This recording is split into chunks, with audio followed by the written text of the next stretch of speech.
Welcome to the Old World Fanatics, your Warhammer Fantasy podcast to quench your hobby thirst for all things the old world. I'm back. I'm one of your hosts, Gommo, and I am joined by Andrew and Josh. How's everyone today?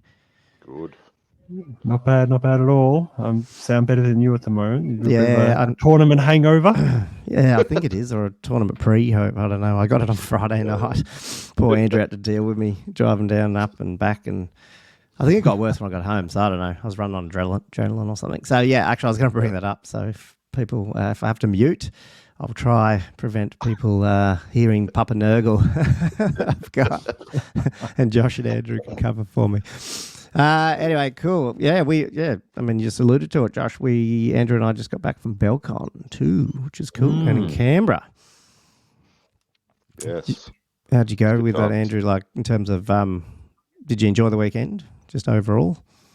Yeah. No, it was good. It's just as any tournament is, especially when you got travel, you're pretty drained when you get home. Yeah.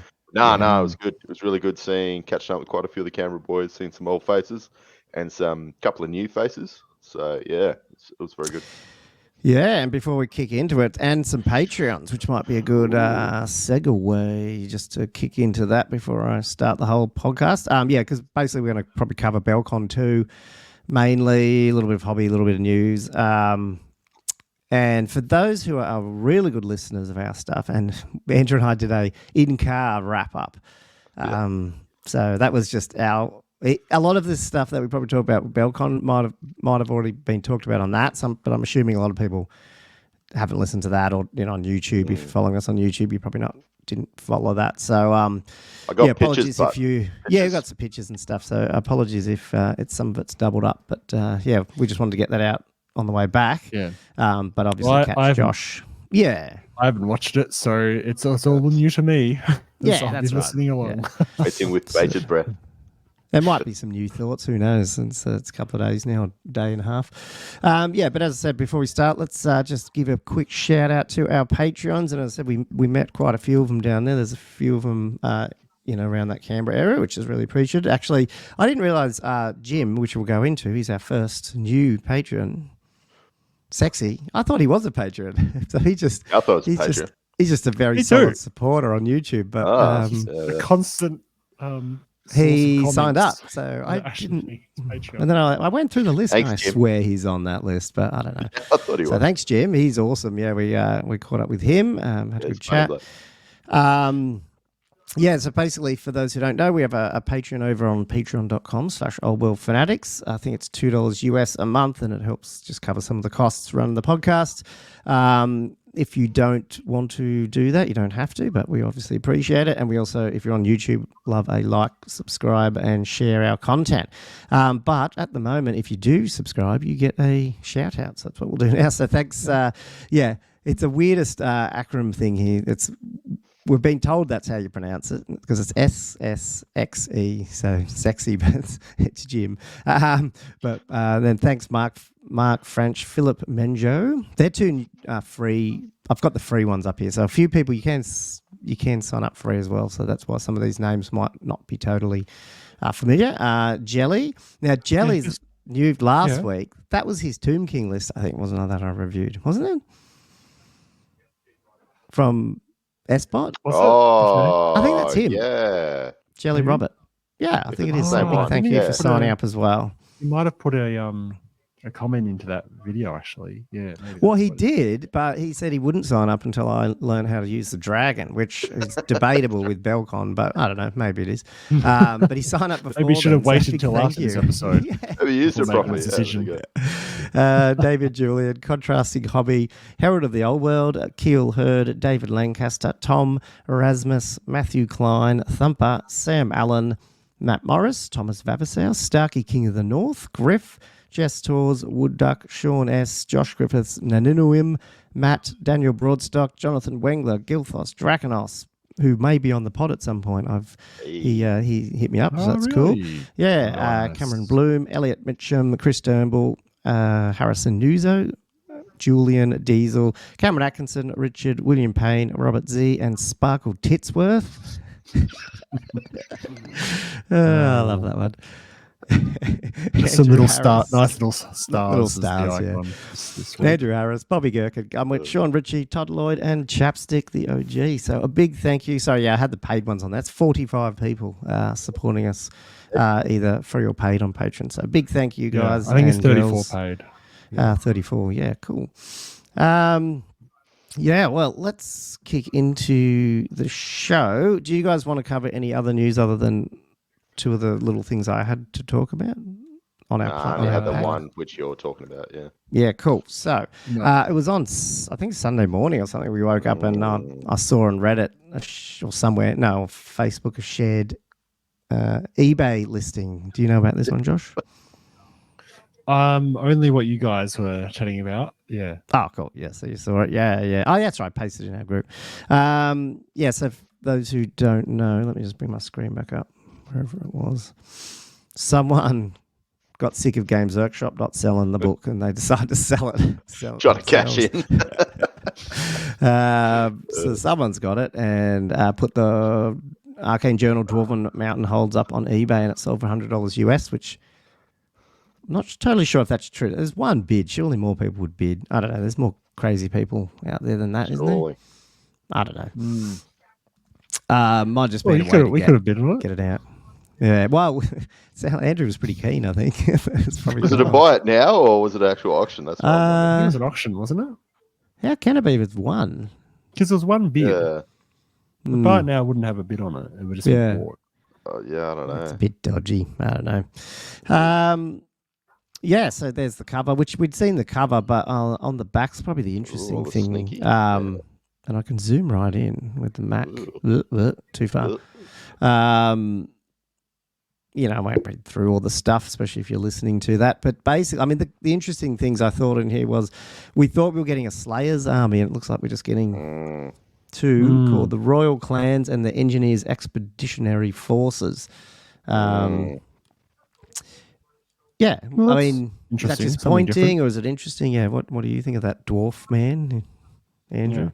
Yeah. Surely, I don't know. I'm just guessing Ungrim brings bonuses or something. Surely. Yeah, well, I mean, you're never going to see him if he gets nailed as much as a normal Slayer. Yeah, because Slayers are just they've got issues.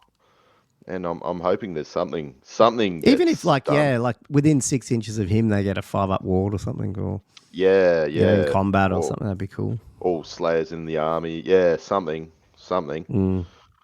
That'd be awesome because I've got Slayers. I've got so many. And they're just not going to come out of the box till they get better. Yeah, it's a bit of a shame. But it is interesting that like Royal Clans and Engineers, like because Royal Clans, like aren't all the dwarves sort of clannish and royal? Like that's the bit I'm not 100% sure what Royal Clans means. But the Engineers Expeditionary Forces sounds interesting because that's probably obviously where Burlock Damonson comes in.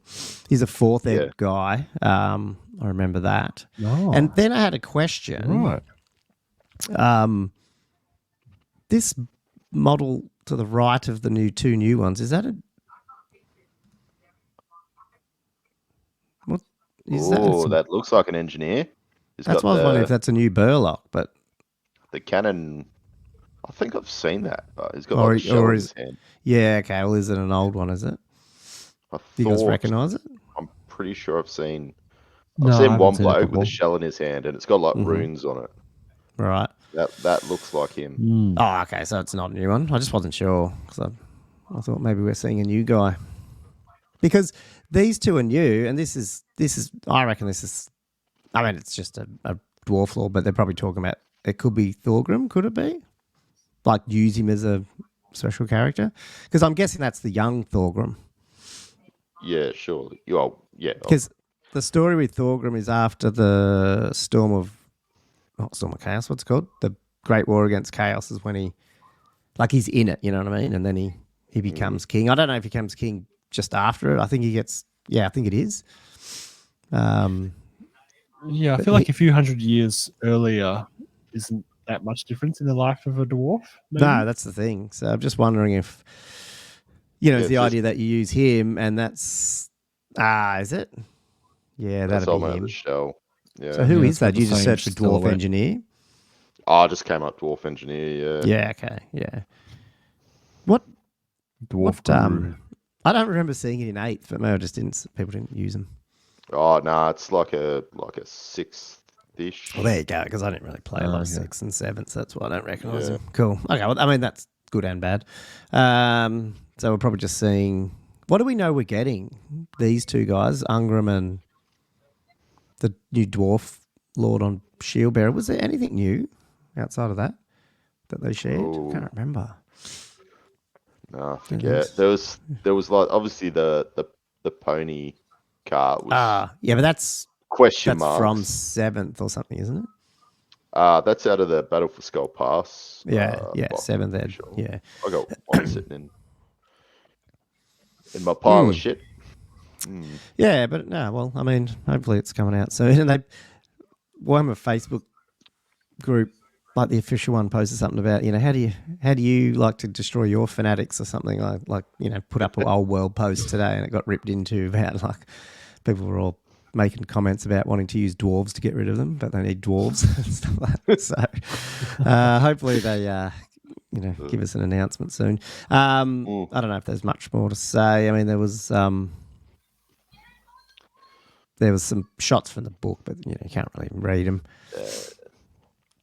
But yeah, interesting. It's obviously going to surface in the comments, soon. but doesn't it talk about a friggin' Tomb King's Arcane Journal? Oh, I didn't go. You mean on the Facebook post that went to this? Oh, in probably the description of that listing, isn't it? The If you go description, back yeah. Was it? Where was it? It says Tomb Kings, which is kind of funny. Oh, okay. Yeah, there it is. Oh, yeah. I wonder if they pasted it from something else. So what? Yeah. Yeah. If you're selling this, I don't know. Anyway. Yeah, well, I wonder if someone's just found it. Maybe we did go for 100. I don't know. Who knows? Cool. Okay. Other news. It's not this more for our AU people. And I didn't bring that up, but I'll put it in the show notes. We have pinned on the Warhammer Australia, Old World Australia group. We've pinned a thread there that links off to, or a post right at the top that links off to like a Google sheet where you can put your name, where you're from, can you host a game, that try bring up some local database of players. So if you are listening and you're from Australia, you want to put your name on that sheet, I guess much appreciated. There was Nick Legrand from Sydney's sort of putting it together. So he's coming back and trying to find out players around Sydney, obviously. But yeah, obviously I said, I'll whack it up there and I'll give it a shout out. So hopefully people fill that in. Old world sort of grinder sort of thing. Yeah. Yeah. Basically. Swipe left. Swipe left. Swipe right. I don't know if that's a grinder. I don't use any of them. But anyway. No. Neither I. Do you swipe up? I have no idea. I didn't even know you had to swipe. So what do you guys know more than me? Oh, that's Tinder. I've heard people talking about swiping, and I'm trying to. That sounds cool. That would be interesting, though. It's an interesting idea for a war game, like a funny war gamer's retake of a dating app where you find players. That'd be cool. And armies. Players and armies. Wars. Thank you. Hobby time. Let's get on to a little bit of hobby time before we jump into BelCon, because I guess our hobby time will eventually flow into chatting about BelCon. And Andrew, you did say after that you want to have a little bit of chat as well about some tournament play ethics. Not ethics? No, what was it? I was just going to talk about during that typical the chat about that battle and how it went. Oh, okay, I'll do that. Yeah, cool. It was kind of like a tactic / ethics. Is being. But yeah, I love it. Yeah, we'll bring it up then. Cool. Okay. Well, let's get into some hobby. Josh, did you get anything done since you weren't playing, or did you play? No, your Sluggo is this weekend, so you're getting ready for that. I did. No, it was this past weekend while you guys were going on in BelCon. Cool. Play everywhere. Was running the slow grow. I didn't actually get to play a game though. Even. It was even odd players, number game. Yeah, it was even players. And we were kind of like, I might try and play a game after the first round, but then by the time the the games were over, it was sort of late anyway. So I just cruised around and watched them hammering happen, which was still kind of fun. Is that 18? One of the games was like a Skaven versus the Savage Orc list. And these armors getting big now. It was 1,800 points, so it was decent sized lists now. And we're playing it as 2,000 point list construction. So lords and that type of thing are in the lists now. And the Skaven player had a screaming bell, which is nice to see. Nice to see it happen finally. And he rolls a 13 on the first turn off 3 dice, which forces the whole army of the opponent army to take panic checks, even if they're immune to psychology and that kind of thing. So the Savage Orc player proceeds to fail like 2/3 of his panic checks and loses half his army off the board in the first turn before he can do anything. Oh no! Oh, feel the pain. That was awful. Feel the pain. Feel the man. pain. And then of the units that were still there, I think he failed the animosity of 2 out of the 3 units that were still on the board. It was just like, what is happening? It's just the worst start to a game, but it was so fair. Just to shake hands. Thanks, mate. Yeah, Good 20. he like very much. He kept playing, and he actually didn't do. He sort of pulled things back a little bit. Like some of the Skaven units caused panic on each other, and things blew up, and in the way Skaven do. And yeah, it wasn't completely one-sided, despite the fact his frenzied army ran off the board on the first turn, which is it shows why Savage Orcs should never take panic checks, because they're terrible if they're ever forced to do it. But yeah, otherwise the other it was probably 5 of us this time. So the other game was like a Wood Elf versus Night Goblins, and the Gobbos actually had a Shaman Lord and a couple of Legends of Magic, and he did pretty well as well, actually. The objective for this one, because I was talking about the other week, was the one where you had the fiery wrath in the chest in the middle, and you got to get a key to it. Which was interesting. I think it basically just meant people just move straight forward towards the chest and picked it up. So it probably didn't add much tactical sort of elements to it as much there as wasn't I was hoping a lot of like for. picking up, dropping type No, because it was just the one. It more just created a little bit more of a story, I guess, because occasionally you'd have the champion that picked up Fiery Wrath, it'd end up being a challenge with a character or something. And then I think in the Wood Elf game, the Gobbo champion had picked up the Fiery Wrath, but then the Elf Lord just killed him. So then some of the Elf Lord had the Fiery Wrath, which, because it adds D6 sort of strength 4 attacks, it does make, when a character gets that item, it actually makes him quite powerful. When I was watching the game, I was like, oh wow, that's suddenly he's like taking on whole units by himself, because he's got his 4 strength 6 attacks plus the D6 strength 4 attacks, and suddenly one guy is suddenly this huge blender. So I think I've got to bear that in mind if I try that kind of thing again, about which sort of units can take that kind of, and does it sort of have too much of an effect of multiplying the effectiveness of a single model. There wasn't stomp attacks in D6, was it? No. So I wonder if you can do something similar to that, or it's an initiative 1 attack or something, so the other guys don't. At least they get to fight back, because 6 is just, because there's a bit too much otherwise. And I mean, aside from that, I haven't done a huge amount of, apart from work, I've been doing the campaign document, which I almost lost this morning because you need to put her on online, man. No, it is online. Okay. Because I have it on a Dropbox file. Anyway, I was just editing it, and we had a scheduled power outage I kind of forgot about, and then my computer just turns off while I was editing it. I was like, oh, it's okay, I'll just get it when the power comes back on. So a few hours later, it comes back on, and I'm getting the document, and it's like in OpenOffice trying to recover, and then the whole thing is just wingdings. It's just like asterisks, and I just lost everything. I'm like, oh crap. So I ended up, because OpenOffice couldn't recover it. I kept trying to recover it. It just wouldn't work.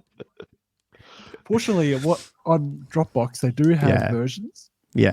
So I was able to go back and retrieve it through the Dropbox thing there, but that was really scary. Oh, God, Because I do have a backup, but it's a few weeks old, and I put in a lot of work since then. Yeah. Oh, Sorry. God. So yeah, that was pretty scary. Because my thesis, as my partner calls it now, is getting quite expensive and put a lot of work into I want to it. know if you're going to finish your castle sold army, because you're going to be just I doing don't. this So campaign. that's the thing. I'm just Got like, distracted. Too distracted. I remember you I'm a couple of being weeks ago really being worried focused on about how this. close castle's coming. I'm getting really distracted, to be quite honest. Because what I would like to do is, okay, I did after the slogan, I actually put a post, like a poll up in the group chat we have. Okay, guys, should we do an old world or the 6th ed? And like 4 different things, like strongly prefer one or the other, like prefers one but would play the other, or middle just being don't care. And Yeah. I think we've had 6 or 7 votes, and they've all been either don't care, would prefer 6th ed, or strongly prefer 6th ed. So Oh, I feel like the campaign's going to be 6th ed. But yeah, I'm hoping to get it done relatively soon, so that because the schedule it'd probably be starting end of September. And I kind of want to advertise it a little bit just in case anyone else wants to join, apart from the guys during the slow grow. So if we can get the doc done before Castle, probably that would be nice. But yes, I really got to explain a lot of stuff too. Got to get I've those worked on the Bretonians painted, tiles. as Kendall says. Yeah. Oh my god, yeah, I know. I'm gonna get that. Well, because I'm going to Gathering Darkness this Saturday. Remember, like I'm going to that this Saturday, so I'm certainly not gonna have. I'm gonna have a incomplete army for that one, but that's okay. Yeah. I don't think That's a there's any one-day, painting, though, isn't it? It's only a 1-dayer. Yeah. And there's no painting requirements for it. Yeah. So I'm pretty sure there'll be quite a few unpainted armies there. Nice. There was at BelCon, so Yeah, not a heap, but not everything finished. That's for sure. Yeah. There was some. I mean, all I've got to Great do, plastic I've got to getting around. do mainly things on Pegasus Yeah. and a Green Yeah. Knight. So not getting it Returning done. Air Force. But yeah, Well, that's right, Matt. any other hobby, or you want to just touch on ours quickly? No, that's it. That's it for me. Did you do anything, Andrew, apart from playing our game and then BelCon? Super glued. Oh yeah, that's Excuse me. right. Super glued some stuff. That's right. Way Yes, in too much. preparation for the hobby. Yeah, I mean the gaming. Yeah. I told Gommo this. I'll tell everyone else. I can say you're a retard. I couldn't get my. So I've got like a big squeezy bottle of the expensive super glue that you get from the hobby shops. The $15 a bottle sort of crap. So I got one of them, and when I put the lid on last time, I had a bit of glue on the end. It was just like didn't wipe it off or anything. So anyway, the lid has glued itself to the nozzle, the nozzle underneath. And when I undo it and pull it out, the nozzle just comes out. I can't for the life of me get it off. Like I've got tweezers, I got pliers, I got everything going, and it's stuck. So in my infinite wisdom and rushing, I thought, oh, you know what? I'm just going to pour this stuff out. So, and this is for my not my standard bearers, my bloody shield bearers. Like the hands going on and holding onto the shield. So, as you can imagine, I'm like, I've got one guy there, and I'm like trying to pour, and then it's just like, bloop, just all over. It's like run down the bottle, all down my hand. I'm just like, shit. Trying to God. get the other guy, put him on. My fingers are Trying to put a varnish together. of super glue over your paint job. Oh man, I was so pissed off. It's just like one of those things. Like, why'd you do it? You're just cursing yourself. Kids are hearing words they haven't heard before. And what's wrong with Dad? Anyway, moving on. That's my hobby. Yeah, well then we got. Gommo? Well, we got. I was just prepping for BelCon and stuff. Prepping. I did actually slow up on the 3D printing because I had to get back to the painting and get that casket done. But before that, we infinite wisdom. Down. If you keep printing at the rate you're printing, you're going to have a lot of grey resin. Yeah, exactly. Well, I may have printed today, but yeah. We got a demon versus vamps game in last week. Just to test out some new stream stuff and all that, which was cool. Like, we won't go through this game. You can go check it out on YouTube. But definitely check it out. yeah, I liked mine was mostly like Zench with a little bit of corn. So like I've got like a Lord of Change, and it's basically from my old Slow Grow army from 8th Ed. But I didn't really. The only new stuff I did was those flamers that I printed out last week, but didn't finish painting them. So because I wasn't using them in 8th, but it went. I don't know. It's an interesting army. It's like I haven't played any of these legacy ones, so it's good. It's probably missing a few little things, and the sad thing is we won't get any of those things, errated or not errated or added. That's the only downside, I guess. And it's not as obviously strong like the vamps are, So I don't know how many you'll see, of demons going around. But certainly the Zench ones can throw out a lot of magic missiles, that's for sure, with especially because a lot of it's demonology, so you can throw out a lot of that summoning. Skull Crushers did all right. And then the Skull Crushers did well. Yeah. Yeah. Which I didn't think they would initially, because they don't look on paper. They're like the Juggernaut's only got 2 attacks and stuff, but it's got 2 impact hits too. So if you get the charge off, it's got a known sort of number of attacks, so to speak. But when you look at Demigris with their normal 3 attacks and stuff, you sort of go, I don't know. But yeah, it did its job against some of your cav. So although you forgot to countercharge, we've totally forgot about that. Yeah, forgot a few things, but yeah. Yeah. I was losing that combat either way. But might not have crumbled straight away, but I would have crumbled. Spoiler. So after the game, I guess the interesting thing after the game, and during the game we mentioned it, and then we couldn't be bothered trying to work out the maths, so we sort of mostly ignored it. The demon instability is actually different. Like I'm pretty sure it's different to even what it was in 8th, wasn't it? Like it's and how they describe it, I still think it's confusing. Like the way I was describing it was, you take your. Like if you lose a combat, you'll crumble a certain number of models from what you've lost. But take a leadership test on your unmodified leadership, and whatever you beat it by, it sort of reduces the number of that you would crumble. However, it also is the other way around, that if you fail your unmodified, whatever you failed it by will add on to the amount you crumble. So it's actually. If you pass your leaderships, it's good because you can actually not even crumble at all, unlike Undead, where you just always crumble. But obviously, if you fail your leadership, you also, even if you lost the combat by 1, if your leadership's 6 for some reason, you lose it by 1, but you roll an 11, you're going to crumble like 5 guys. So it can be pretty deadly as well. So I don't know and I don't think there's that much you can do to stop it. Like the BSB just allows you to, what does it do? I think it just takes 1 off that or something like that. And if you roll double 6 when you do your leadership test, you instantly have to remove the whole unit, which is similar to 8th, I think it used to be. So yeah, I don't know. It's a bit scary how easy, with a few dice rolls, you can lose big as well. So. Don't know. What do you think of them, Andrew? Demons, I rated them. Some things in the army just weren't equipped for, because I had a lot of cav and a lot of high saves.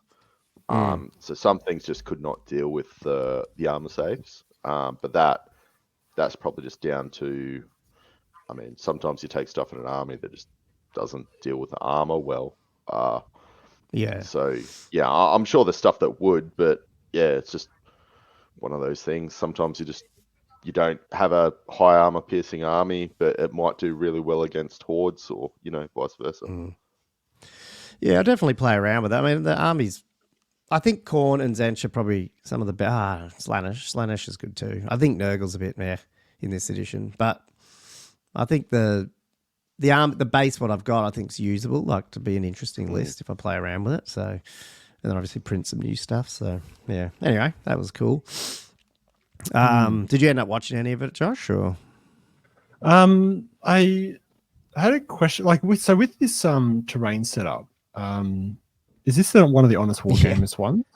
Yeah, this is nothing in the middle. Yeah, So nothing in the middle, guys. yeah, I know. But that's what the rule book says too. So I know it's so bizarre. It's so because Yeah, that's I'll the rule, isn't it? Like you divide it into 6 quadrants, right? Well, yeah, and you six can only have one. sections. Yeah, And you can only have one, which means you often won't get something in the middle. But I mean, I don't know.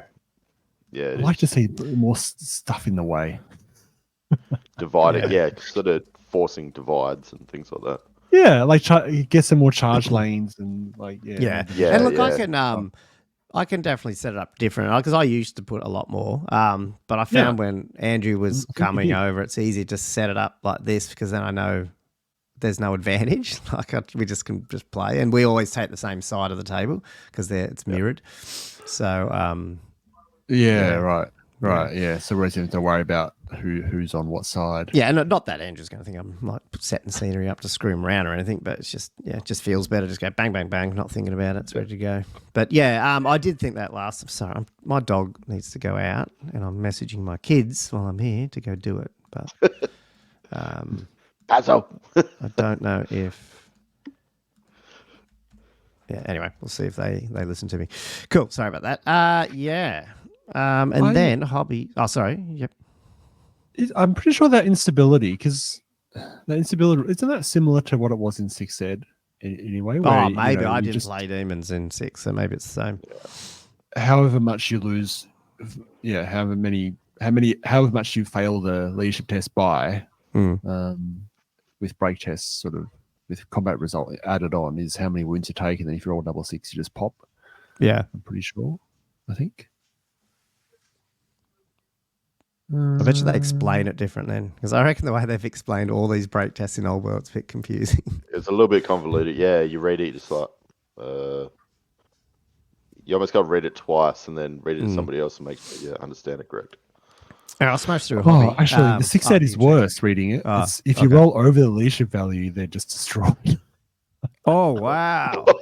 Wow, really? Yeah. But they're pretty low leadership, aren't they? Or maybe they're different. So much of demons is like leadership 7. And then if you roll under the leadership, then you compare. Yeah, Surely they'd have better leadership in 6th. Yeah. So wow. Or something's just going to blow up. Maybe they changed that in 7th, because wasn't the demon book in 7th like way over the top? Maybe that's what started to destroy 7th edition. 6 Ed one. Yeah. So as soon as you roll over it, they just Demons and that's actually quite brutal. Yeah. But I got my army done. Beautiful. What a beautifully painted army. I mean, it's pretty much mostly what I had on 6 Ed ones, but I've got obviously rebase now, but plus the double casket, which was good, and the dragon stuff, obviously, those big ones. Yeah, and a very nice display board as well. Yeah, that's my old one from years. I need to start doing another one, but yeah. It makes it look way better when you've got it on. It does. It really does. Yeah. It actually fits your basing. I thought you'd actually had done that before that one. No, it was actually... this is my kids are going to get there.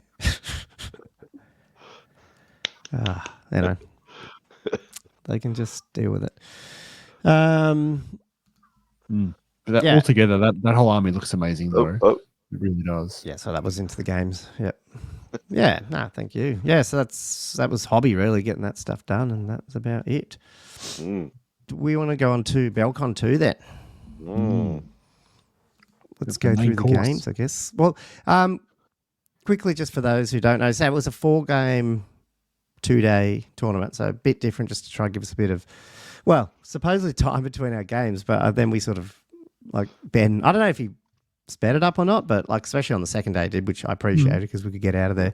But it didn't feel like we had a lot of time between for lunch, so which is fine. It wasn't like too speedy, but it did. It meant we finished by, I don't know, was it 4:30 or something, or probably 4? I don't think it was that late. Yeah. I thought it might have been around 4 or something. Yeah, so like so then out of there at 4, yeah. Yeah, it was 2.5 hour games, 15 minutes before each game as well to set up. So you're basically 2 hours 45, really, which was What was the setup?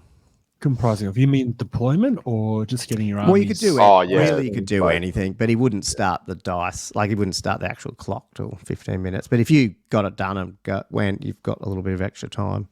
Oh, yeah, okay. Yeah. Yeah. Right. Yeah. It's a bit of Yeah, extra so flexibility. Nice. Yeah. Yeah, it's good having that little buffer. How'd you go Yeah. with the 2.5 hours in general? Like, I mean, it's tough. Like, I mean, we'll talk about one on my second game was a bit tough, but I think I finished the first game, and the last two games were on Finished the like, first you know, one? end of 5, basically, where we knew 6 Yeah, wasn't right. going to be that. right. Okay. So you got Eventful. most of it. Yeah. Cool. Yeah. So you must be getting faster in general then, because Yes. 2.5 hours seemed unobtainable when we first started playing. Yeah. Yeah, Well, and- yeah. I mean, as far get as I better can at the tell, rules. and I don't, hopefully none of the players I played take this the wrong way, but as far as I know, my first opponent, probably like Ben, I'm guessing plays the most. Like, I just felt like he does. Like, is that right? Yeah, no, he would have, I think. And so that's the game we finished. Do you know what I mean? And yes, he was playing yeah, I see. Chaos, so it doesn't really, it's just push it forward. But it felt like that was Your phases to faster. deal with. Yeah. So I think this game will be faster once you're playing, next year when we're, multi-tournaments in and all that, and everyone's got their armies and stuff. I think it won't be. It's got elements slower than 8th, but I don't think it's going to be, especially if you stay at 2,000 points, because they seem smaller, like you're saying, like the armies are smaller. So They are. Yeah. so who knows? Yeah. Who wants to? Do you want to cover just smash through the games fairly quickly, Andrew, or Yeah. and then chat about any wrap up stuff and who won and all that sort of stuff? Did you want me to go first, or are you going first? Yeah, you can go first if you want. You go first. I think you went first in the car, so you I'll go throw first. this up, and I'll go through. So I'm going through all 4 first, or we're going to do 1 for 1. Do you want for one? Do 1 for 1. Yeah, 1 for Or one. is that going to be annoying jumping brother. between? Oh, no, it's not. You can just No. click add. Yeah. It's actually better Right. anyway because you can get your pictures ready. Yes, mate. Well, I'll throw my pictures up, and then do you guys, when I'm done, want to throw me out? We'll see how we go. And while I'm putting my pictures up, Gommo, did you want to talk about how Ben helped us out awesomely with our first games? About matchups? Yeah, I forgot about Talking that. about- So Friday night we get a message because I was at Ben a little bit saying, if he can get the list to us and the matchups, Andrew and I will talk about it on the car ride down. But he didn't get it done because he was busy. Plus, I think there was a number of people. There was a couple of late last minute pullouts, and then some people hadn't got his list. That type of thing. So, but anyway, then we get a message Friday because I said, have you got the matchups yet? And he said, no, it won't be till the morning. But we've got enough time, so it should be fine. Because he had to switch some stuff around. But then he goes, and just so there's not there's a couple of, I don't know, he didn't call them newbies, but people who haven't played as much. He said, I'm going to put some of the better players against you guys, basically. So and he'd already told me about, because when I asked him on Wednesday, what can I get the army list? He said, yeah, like he told me what I just told you. But then he said, well, I can tell you though, there's a chaos army out there going with the typical Chaos Lord, all mounted, straight across the face, 3 dragon ogres, solo, that type of army. So yeah, that was one of them. And then obviously Andrew played one of the other ones. That was quite a good army and a good player. Very, very good player. I think I'll he talk thought we about were his good. results. Yeah. But at least he Anyway, didn't draw you guys against each other or something ridiculous. Oh, Well, that happened too, but he moved. well, he it, so did, it's and then fine. he did us. Oh, that did favour, so happen. Yeah. Kudos to Ben, because that was good not having to play each other. That's fine. Am I on screen? Yeah. Yes, mate. Awesome. Your so, whole thing is on screen though, so we can see us again. Yeah. You can Was that see, right? yeah. Oh no, it's gone underneath. Don't worry, I'm looking at the wrong thing. All good. Oh, cool. That's good. Yeah, this is me versus Dave. David has been I can probably. kicking around a bit in the 8th scene, I believe he was saying. I've Yeah, seen his he face was. around, and I think he's one of the more sort of like competitive players plays a bit. So it's working. quite good at 8th edition, etc. Anyway, it ended up being a dwarf first, dwarf off. So I'll extremely quickly just go through my list for all the games. So I had 3 gyros. I had 1 gyro with the steam gun, 2 gyros with the clatter gun. I had 5 units of Iron Drakes with the Troll Hammer Torpedo on the Iron Warden. 3 units. Did you say 5? 3 units. Oh, did I say 5? I said 5. 3. I don't know. 3 units for 5. Anyway, yeah. I had a unit of Longbeards. I think it was 14. They were running just hand weapon, great weapon. Had like a rune of battle, full command. In that, I pretty much ran all the characters in the same units. But anyway, in the Longbeards, I was running a Thane on Shield Bearers. He had like BSB running the Stromney Redbeard plus the Battle Banner. So like heavy combat res. He had some other toys with him. And then basically I was running King in a unit of Iron Drakes. The Iron Drakes, 10, sorry, not Iron Drakes, Iron... Breakers. There's too many iron things. Iron breakers. Yeah, thanks. 10 iron breakers. And the king was on shield bearers as well. He had -1 to hit. What else did he had? He had immune to killing blow, multi wounds. He had 2 units of 2 runes on his great weapon for like +1 attacks. It was like 6 attacks. So yeah, he was a little bit choppy, a little bit defensive sort of thing. And then on top of that, I had 13 rangers running pretty much everything they could. So they had crossbows, they're running throwing weapons, they had I think shields if they have shields, and great weapons. They had the full kit caboodle. They're actually really good, rangers. I'll rate them. I'll take them again. Anyway, so my opponent Dave, I'll quickly run through his list. He was running 3 units from what I can remember. 3 units of gyrocopters with the brimstone guns. He was running 10 or 11 odd rangers, 2 units of warriors, possibly with great weapons or hand. I can't quite remember. Great weapon shields. I got his list here actually. Oh yeah, sweet. Yeah. He was running 2 organ guns. They can't be upgraded. And he was running 2 cannons. They had like rune of forging and this and that. He was running a king on shield bearers with the D6 wounds, great weapon, possibly a 5-up ward or something like that. And he was also running the anvil. So he was quite a shooty army, and we'll see how this all went. So anyway, I won't go turn for turn, but I'll just go like photo to photo. So yeah, second, well, you can see me, I vanguarded up. And on the right, you can see we both, on my right flank, his left flank, we both scouted our rangers just opposite each other. So they're just having a bit of a shootout.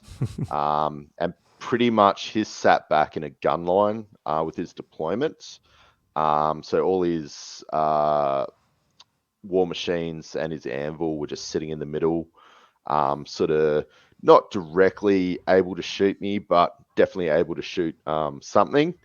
And his warrior blocks, he had 1 warrior block each side of his basically his war machines. So he had 4 war machines and an anvil all sitting in a bit of a bunker, and then flanking each side of that were his warriors, and then each side of that was his 3 gyrocopters. I love the symmetrical layout. Like it just, it's yeah. Like, and then if you want to stop getting killed, you've got to go in the middle of it. So ouch. to try, I saw, like when I deployed, I saw that he was sort of putting all his war machines there. So I slowly started deploying, trying to see where his war machines were going, and then it was pretty obvious it was kind of going that central. So that's when I went off. They all have to go at once. Does he not know that? Yeah. No, he put them all together. Oh, I did. Okay. Yeah. Okay. Yeah. So once he dropped all that, I was like, oh yeah, I'll go off to the side a bit. Just because there was that Sphinx in the middle. He had a Sphinx, so impassable. So I was trying to maybe not get shot as much. Anyway, so everything's gone forward. My gyrocopters Shoutouts have gone forwards. And yeah, this is when obviously he started to open fire. This is after turn 1, so I'm down a gyrocopter. I'm down like 2, 4, 6, 8, like 10 longbeards, 2 rangers. So it's kind of started, as you can see. Nice. Yeah, you can see my beer's finished after turn 1. I'm just, oh geez, here we go. But yeah, these gyrocopters. Both of you are finished. Yeah. He's enjoying his. I'm just trying to. Yeah. So these gyrocopters. Ease the pain. Man, yeah, I think it was. Was it? There's a few people have said these gyrocopters are actually really good. Hence the Andrews Dwarf Fund for gyrocopters. Because these units of 3 were absolutely mauling. I got mauled in my last game by a little unit of 3. And he's got 2 units of 3. So you can see towards the top, all my longbeards are gone. I'm down to, I was down to 1 longbeard and my Thane, as you can see from that picture. So there wasn't a lot left. And then behind him, straddling the impassable terrain, is my king with his iron breakers.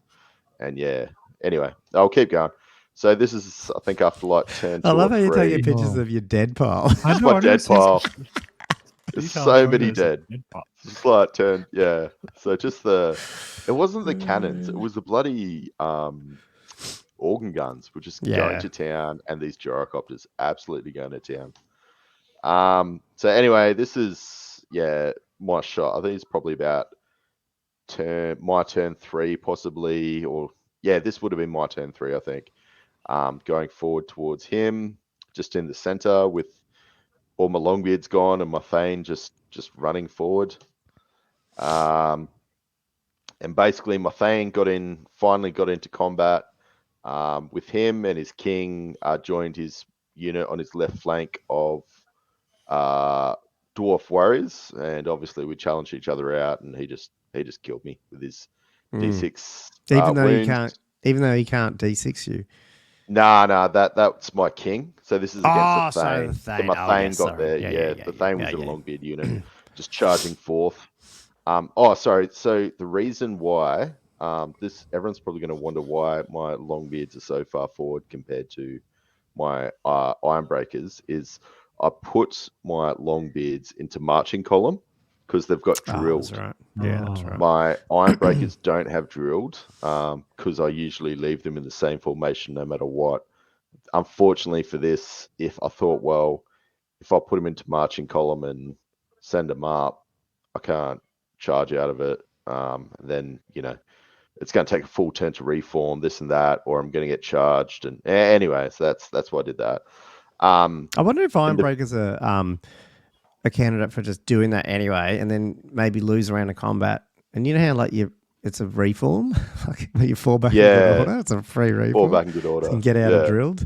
Get out of The problem is you're getting shot on the way out. I think the shooting was the issue here. It's probably not a good strategy. Yeah, you can see his dwarf warrior block on the right side of all his artillery. It started crossing his artillery to come towards me. He knew this was a wrap for a game, and he was coming in for the kill. In the very top left, where our 2 rangers faced off, he actually, I think I started out shooting him possibly, and he came in, and we ended up in combat, funnily enough, and I slowly ended up beating him very, very slowly. So I'll go to next picture. So yeah, this is, the Thane in combat. I think he got pushed back once. He's come up. So Thane's dead now. This is me. This is one thing, Gommo, I remember where I wasn't quite sure. So you can see he's formed up behind this little tree here. I didn't really take this as a forest, but at the same time, we didn't discuss what features were what.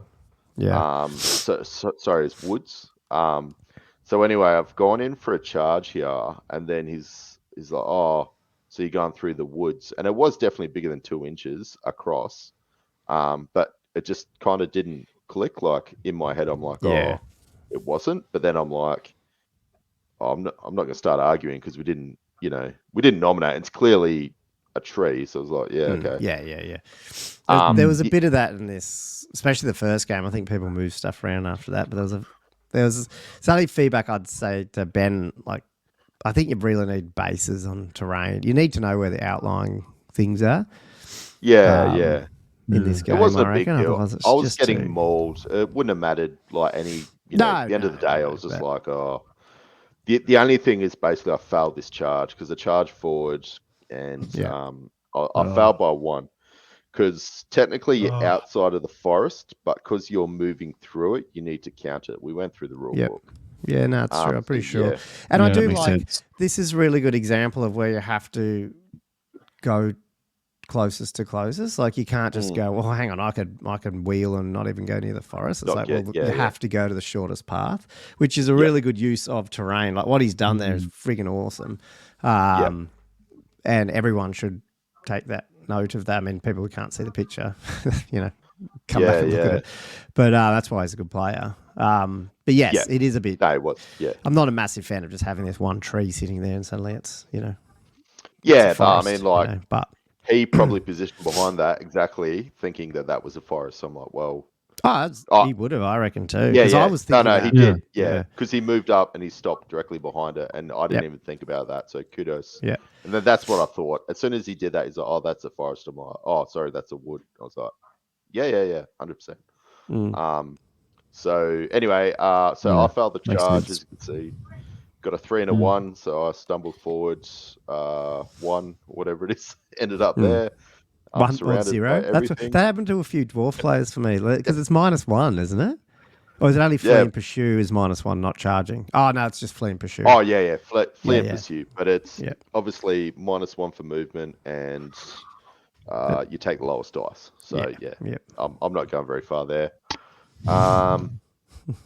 And then this is the end of the game. So as you can see, he's charged his other unit in my flank.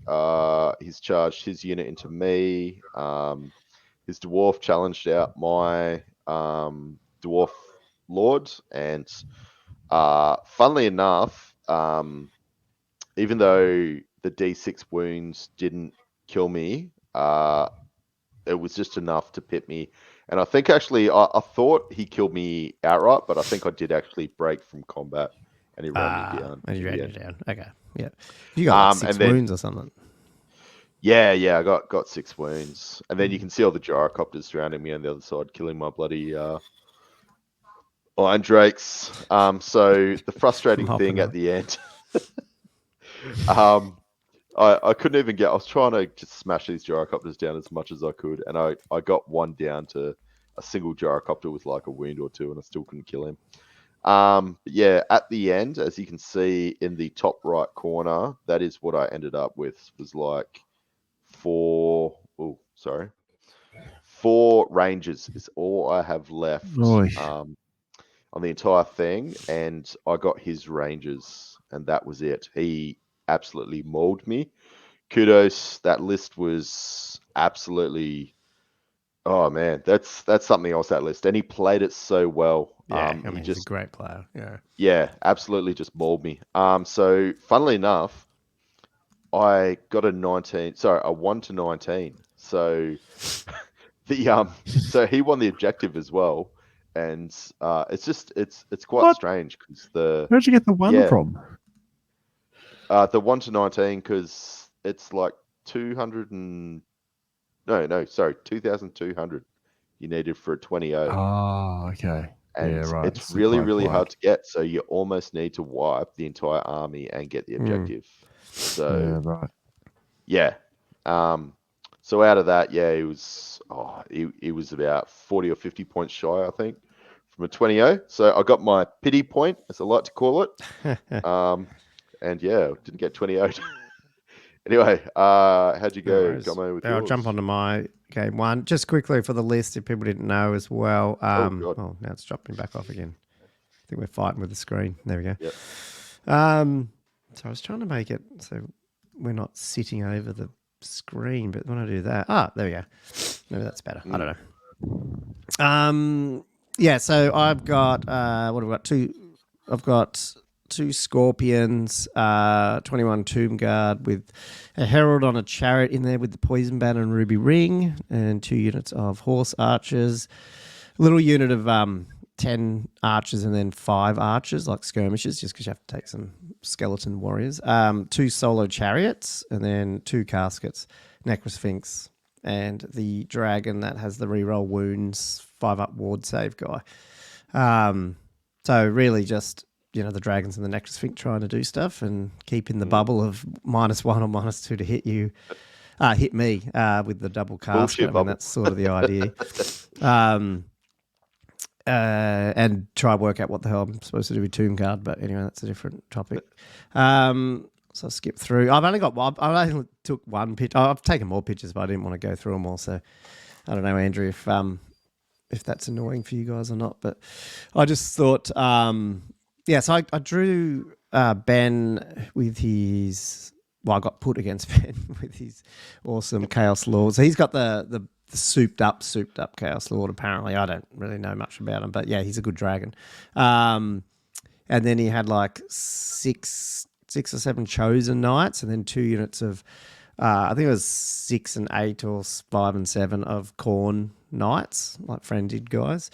One of them's off screen, you can't see it. And then just a Chaos Chariot, and then 3 solo Dragon Ogres, a couple of units of Warhound Darts, just in marching column, as well as a level 4 Sorcerer on Demonology that's hanging around on a mount that can join one of the knights when he or she, whatever it is, wants to.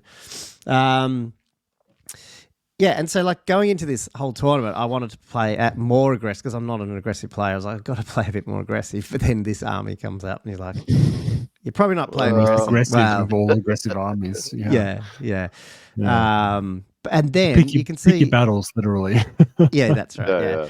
Now this is an example of one of the tables I was talking about too. It had lots of these little like bits of terrain. And so I just said, look, anything below 2 inches, let's just move it around, like decorative, but left the bigger ones that were bigger we had as impassable. And then there was this one building, so I took that side because I just thought at least I can protect myself a little bit. Like there wasn't many lanes for him to get at least more than 1 cab unit through in one go. And so I sort of huddled over there a bit, knew the right-hand side would eventually go, but, and I guess this is, hindsight's 2020. I'm probably throwing my chaff. I don't know. I'm probably almost got too much chaff, and then you're throwing a lot of points away. So I have to have a think about that. But, games like this are sort of needed a bit to slow bits of it down. He just came at me. My turn too. I decided, bugger it. I put the dragon right in the middle, chaff all these other units up, and basically say, let's go for it. Let's dragon, see what happens. And because his sorceress was far enough away at that time, I was easy able to get the double bubble up. So I've got -2 to hit me at the moment. Now, the bad thing that I did in this game, we can talk about the dragon one in a minute, was I don't think the tomb card could have done too much. I had to sort of keep him back. And this is the mission where you had to keep your banner alive, and all my points, my 2 banners are in the tomb guard, so I didn't really want to get them out. And he's already going to break as soon as that dragon dies because he only had 1 banner. He didn't have a BSB. So there's no use killing the banner because if the dragon's alive, it doesn't break. So really I have to kill the dragon. Like, there's no other option. So that's why I just put the dragon Really out hard there to kill the dragon. Yeah. So Big task. Go. But I also know mine's a bit of a tank, so you never know. So anyway, that meant, in hindsight's 2020, the Necrosphinx is the only thing that can fly around and kill other things. And in my defense, I tried to charge it 3 times. I failed 2 charges. But see how far just because I was squished at the back, I put him behind the unit and tried to go over. And twice, I did that twice. And sorry, I failed 2 charges. First turn, I didn't charge. Second and third, I tried to charge Dragon Ogre or Chariot. He fled the Chariot, which is why I failed. And I didn't roll far enough to bump over my Tomb Guard. And then rather than just fly him out, which in this picture, I really think I should have flown him out to the left and just waited and then tried to get in that way, which is eventually what I Yeah. did and started killing the dragon ogres, but I should have done it earlier. So as a result, he just didn't kill as much as he probably should have. You know what I mean? Yeah. The other cool thing, though, was the dragon fight, I guess. It was just a lot of dice rolling for 1 or 2 wounds off his guy, and then he'd put 1 or 2 off me, and then I'd heal 1 back. I think he ended up putting, all up, he ended up putting 14 wounds on my guy, but 14. I healed them. Sorry, well, that's including Crumble. Yeah, right. Yeah, because he did. So, sure, like I lost this game, but it wasn't a bad loss, I don't think. So what happened was, actually, it wasn't a bad loss at all. That's why I was quite happy after this game. We got to top of 6. His guy had his guy had like, his dragon might have had 3 wounds left, and mine still had like, I don't know, 5 or 6. Oh, sorry, there was a really critical piece that happened in like turn 4-ish. His mage got, this is the first game I've taken just my my Hierophant, not with the flying stuff. And I was trying to get Spectral Steed up when I had it. So I got Spectral Steed up. So he's, he's ethereal and can fly. And I'd flown him sort of away from the dragon, but he's close enough to heal the dragon, but he's a little bit away and stuff. And anyway, his sorceress got Pillar of Fire off and shot it through my dragon, and it bumped all the way through the Tomb Guard and over my Hierophant. And I went, okay, that's, it's strength 3, anyway, he rolls D. He rolled like 5 hits on my Hierophant. 3 of them went through, and then it's flaming, but I'm not flammable. So I have a 5 up. Sorry, I thought I had a 5 up, 5 up, 5 up. It's actually a 6 up, 5 up, 5 up, because it's -1, I think, AP. But yeah, 3 wounds with a 6 up, 5 up, 5 up, and I failed them all. And my Hierophant died in turn. It was either bottom of 3 or top of 4. Oh my God. So I lost my regen. God. So that's when the dragon started to lose a few of his wounds. Before then, he wasn't really losing much at all. Yeah, and so by the bottom of 6, he had 1 wound left, and I had, I think, 4 wounds left. So I thought, I'm going to get him here, and I did. But so bottom of 5 or top of 5, he charged his, because he could see that he was dying quicker than I was. He brought his Chaos Chosen into the flank of my dragon, so at least he has 3 extra combat res: close order, flank, and banner. And that's when, and plus without the regen, that's when my wounds started coming down. Before then, he put 1 or 2 on and I'd heal 1 back, or he didn't put any on, that sort of stuff, which was pretty good. But yeah, when that started happening, so in that turn 6, I started to lose wounds, but I still had like 4 left. And then in the combat, I killed his dragon, bottom of 6, which means you killed his dragon. Yeah. You won the dragon duel. Dragon off. Yep. So that's how you kill the Chaos Dragon. You get a 2-gun, put him between a double bubble of. That can also heal himself constantly. Yeah. Yeah. Wow. But because those chosen were there and stuff, I lost by. I can't remember. Whatever happened, I basically lost by 3. With the combat res, and I had 2. Is that right? I had 2 wounds left. I'm trying to work out what it was here. Must have lost by 3, and I had 3 wounds left, but I'm indomitable too. So I only take 1 wound. Maybe I only had 1 wound left. Is that 2 wounds? I can't remember which way it was. Sorry. I had 1 wound left, lost by 3, indomitable 2. So I take 1 wound, but I've got 1 wound, so I'm going to die. But my banner's right there, and that gives you D3 off your combat. Like BSD. Like it gives you Indomitable 1, 2, or 3. It doesn't stack, but I'm already Indomitable 2. So I'm like, if I roll a 5 or 6 on this dice, my guy lives, and I win the game. And I rolled a 2. My guy died. God. And I lost by 470 point dragon and 100 points for the general. So it went to a 12-8 loss. That's so cool. Wait, so you kill this dragon, and then your dragon dies from combat res immediately afterwards? That's That's actually pretty cool. It was such a good, and I didn't even care. You just don't care. I was like, that was a good game. And just imagine if I'd rolled the 5 or 6 though, I would have somehow got the win. That would have been such a cool story. Yeah. But no, it was Hey, good. question with the Hierophant. So with the Hierophant dies, what does your army crumble at all? It does, but you just got to take leadership tests, and this guy's leadership 10, and everyone's sitting around him. So I didn't really lose anything from crumble. Oh, yeah. Okay. I mean, I'd lost a lot of chaff already by then, so that was all gone. But it was just the regen hurt, losing that 5-up regen on the dragon hurt for a few turns of combat. That layer. Yeah. Cool. Sorry, that's probably going longer than I expected. Let's try to smash through them a bit. Yeah. All right. I won't go into. Oh, where are we? This one. I'm on screen. No, we can add you. I am. Yep. You're on. Hey. Cool. Oh. So this is my game 2 against Jono. The exact same as what you saw. Gommo was on the same. Is that the same table?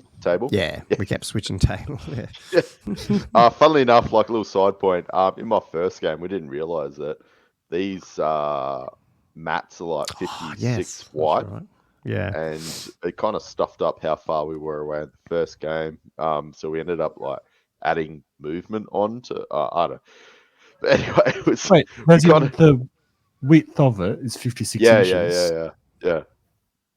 So, and everyone's measuring from, your 12 inches up and stuff like that. So anyway, it ended up being a bit of a kerfuffle, but yeah, we worked it out. So yeah, this is against Jono. Great guy.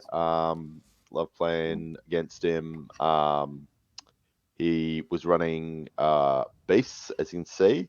As you can see in the top, he was running a Gorgon, I think they are.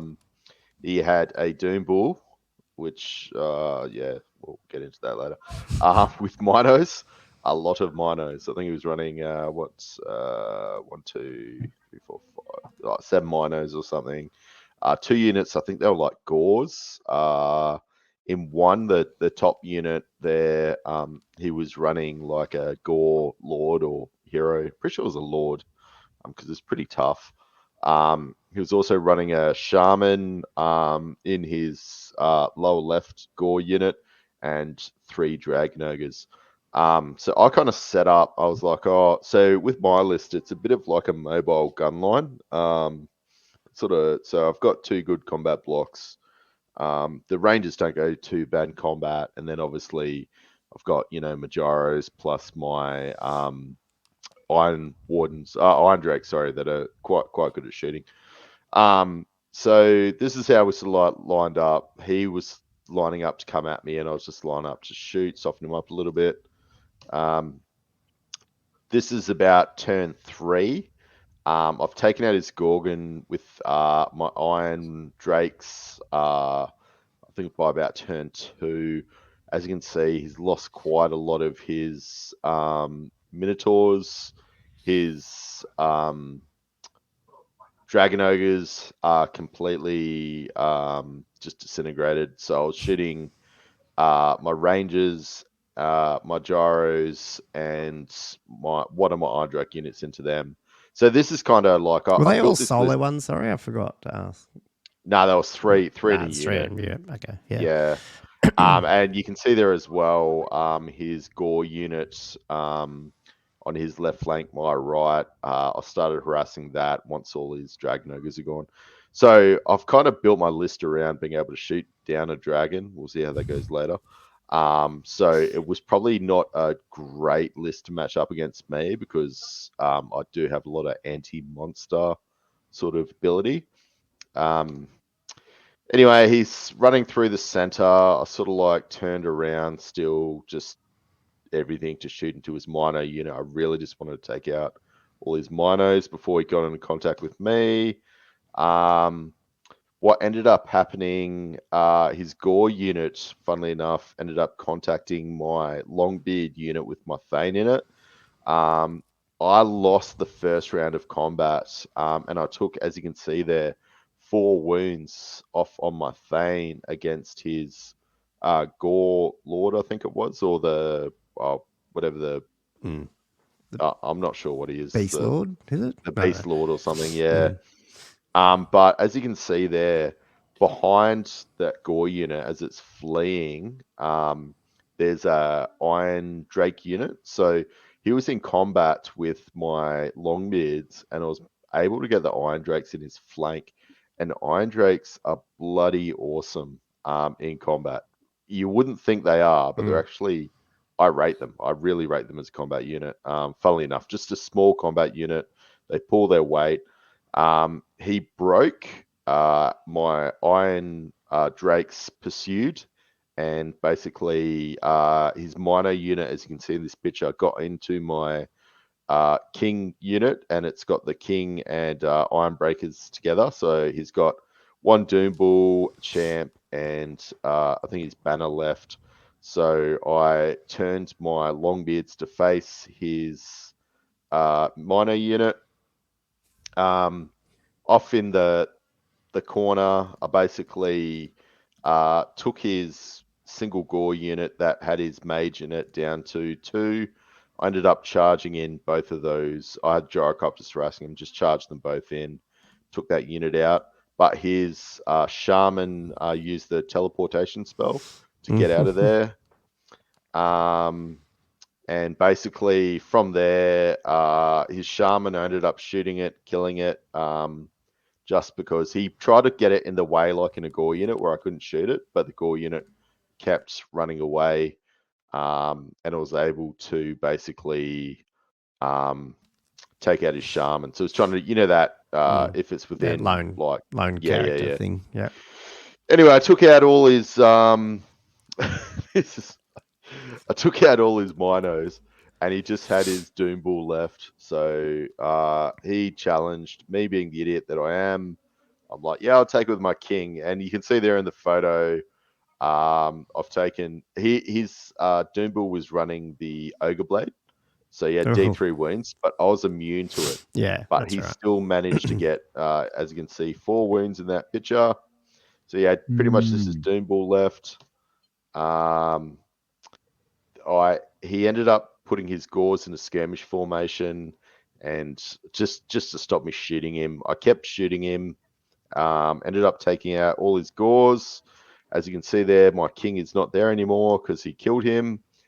So then for some reason I thought, instead of giving you my champion, I will throw in my I had not the Rune Priest, the Rune Lord. Because he's got 3 attacks, and I was like, oh yeah, I'll send my Rune Lord in. I only needed 1 more wound to kill him. So I'm like, I got greedy, threw my Rune Lord in. My Rune Lord died, and that was the end of the game. So basically, Doom Bulls are good. Yeah, Doom Bulls are fantastic. So I ended up being like a 15-5. The only thing he really got was those 2 was my King on Shield Bearers and my Rune Lord, but they're worth like 700 odd points. And the only thing he had left was the Doom Bull. Yeah.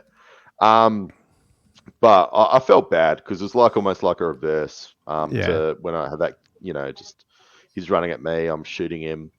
Dwarf shooting's like really, really good. So, and Rangers and Iron Drakes are fantastic. Do you want to hit your game? No. Yeah. Yes. Game 2. Yeah. It's a pretty quick one. This was it'll be a quick one because I didn't take many pictures anyway on this one. This was against Derek's Orcs and Goblins. I played him in CanCon. He's a really nice guy, but and it's like older stuff. Like he's got a heap of old, like some of it's 3rd, 4th edition stuff, and it's all the old figures I've got, which is pretty cool. But he's basically running when I first saw it, I was like, it's not. It's not a souped up tournament army, and Derek said he's been playing, because when I played him in CanCon, he hadn't played a lot. He was getting back in, but I think he's been playing a lot more with the Canberra guys and stuff. Yeah, I don't know. I think that's what he said. Yeah. But he's definitely played a bit more. Yeah. But obviously Old World's still new, obviously. But he's got like a big unit of, I didn't take heaps of pictures. So out on his right, which is my left, he's got like big unit of, boar boys and a chariot. And then he's got this skirmishing unit of archers just with his level 4 on battle magic in the middle. And then he's got 2 units of Black Orcs, but they're not massive. They're like, one's like, I don't know, 12 and the other's 14 or something, with a BSB in there. And then a giant and 2 bolt throwers and a wyvern with the ogre blade, and which is kind of funny because I'm actually a little bit more worried about this guy in a way than the dragon in the last game, just because of the ogre blade, whereas the other guy just had a lance, the Chaos Lord. Right. Which he's going to switch over for a great weapon after bashing my guy, not doing a whole lot. So I basically sort of tried my plan here was to do a bit of a refused flank type thing where I tried to hold off the boar boys on the left and swing around to the right you have to get into the middle. And so my plan was to get the dragon and my Necrosphinx over into there. I was going to go through the boar unit, the Black Orc unit. There's this Black Orc unit near the forest that he'd walked into the forest. I was like, well, I'll just go in there. He got no ranks. Actually, he probably had. I think is the rule 25 or 50% for the disruption. It's not just if you touch it, is it? But I think at the time I thought, he doesn't have ranks, but then I didn't end up taking the dragon in there, because what happened on the second turn is he'd gone into like this little unit of skirmishing archers, my 5 units of skirmishing archers, and he whiffed his attacks and still beat me by 3. But this is where my Indomitable thing came up. My Herald's right there behind it, and so I rolled the dice for the Indomitable. I rolled like a 6 or something, so my little unit of archers didn't crumble. So they just stuck his wyvern there. Because his wyvern was originally, I think he's going to try to get to my Necrosphinx, but then that's when I went, I'll go in this flank then with my dragon. So, and I could just make it like it was a bit of he was in arc, but not heaps. If I'd given ground, I might not have been in arc. So it was pretty bad positioning on my part. So I got really lucky there, and I went in and started doing wounds he did a few wounds to me, but it was tougher than I thought trying to get through that Black Orc, which is a bit weird. And I'll get onto that in a minute. But then I sent the Scorpion and the Necrosphinx instead into the Black Orcs. And they got done in like a turn, like they got eaten. And then I overran behind. The giant would have had to turn around to sort of come back and get me. And then sent the Necrosphinx into the Shaman unit. So this is all by turn 3. And my Necrosphinx did 5.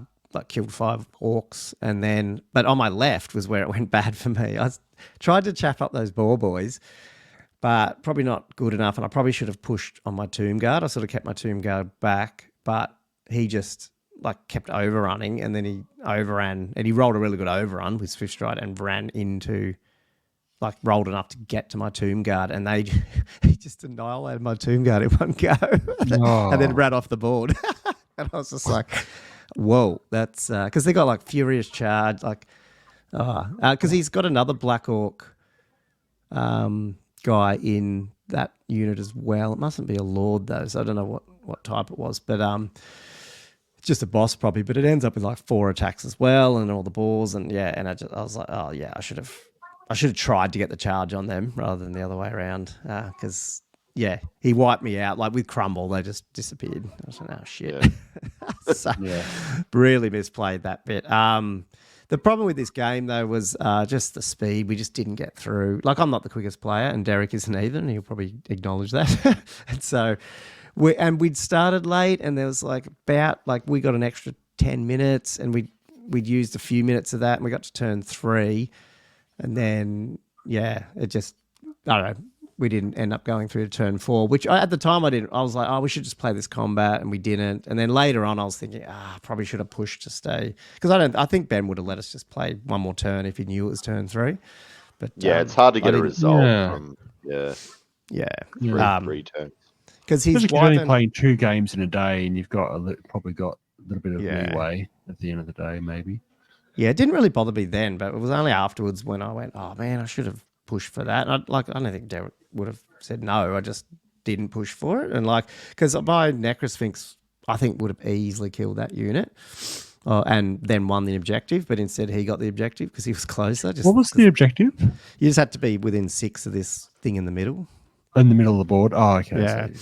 Yeah, because that was against it was the archers and his... and they like spun around because they they lost a round of combat. Oh, they're skirmishes, so they're all ranked up like 4x4x4 against my Necrosphinx. My Necrosphinx ended up sort of up here. Not that people can see. And then his Wyvern was on 3 wounds. I think in 2 turns I probably could kill him. That's probably a bit dicier because he was rolling pretty good. Like it took me, 3 turns to get him down 4 wounds. So I don't know if I would have got 3 wounds off him.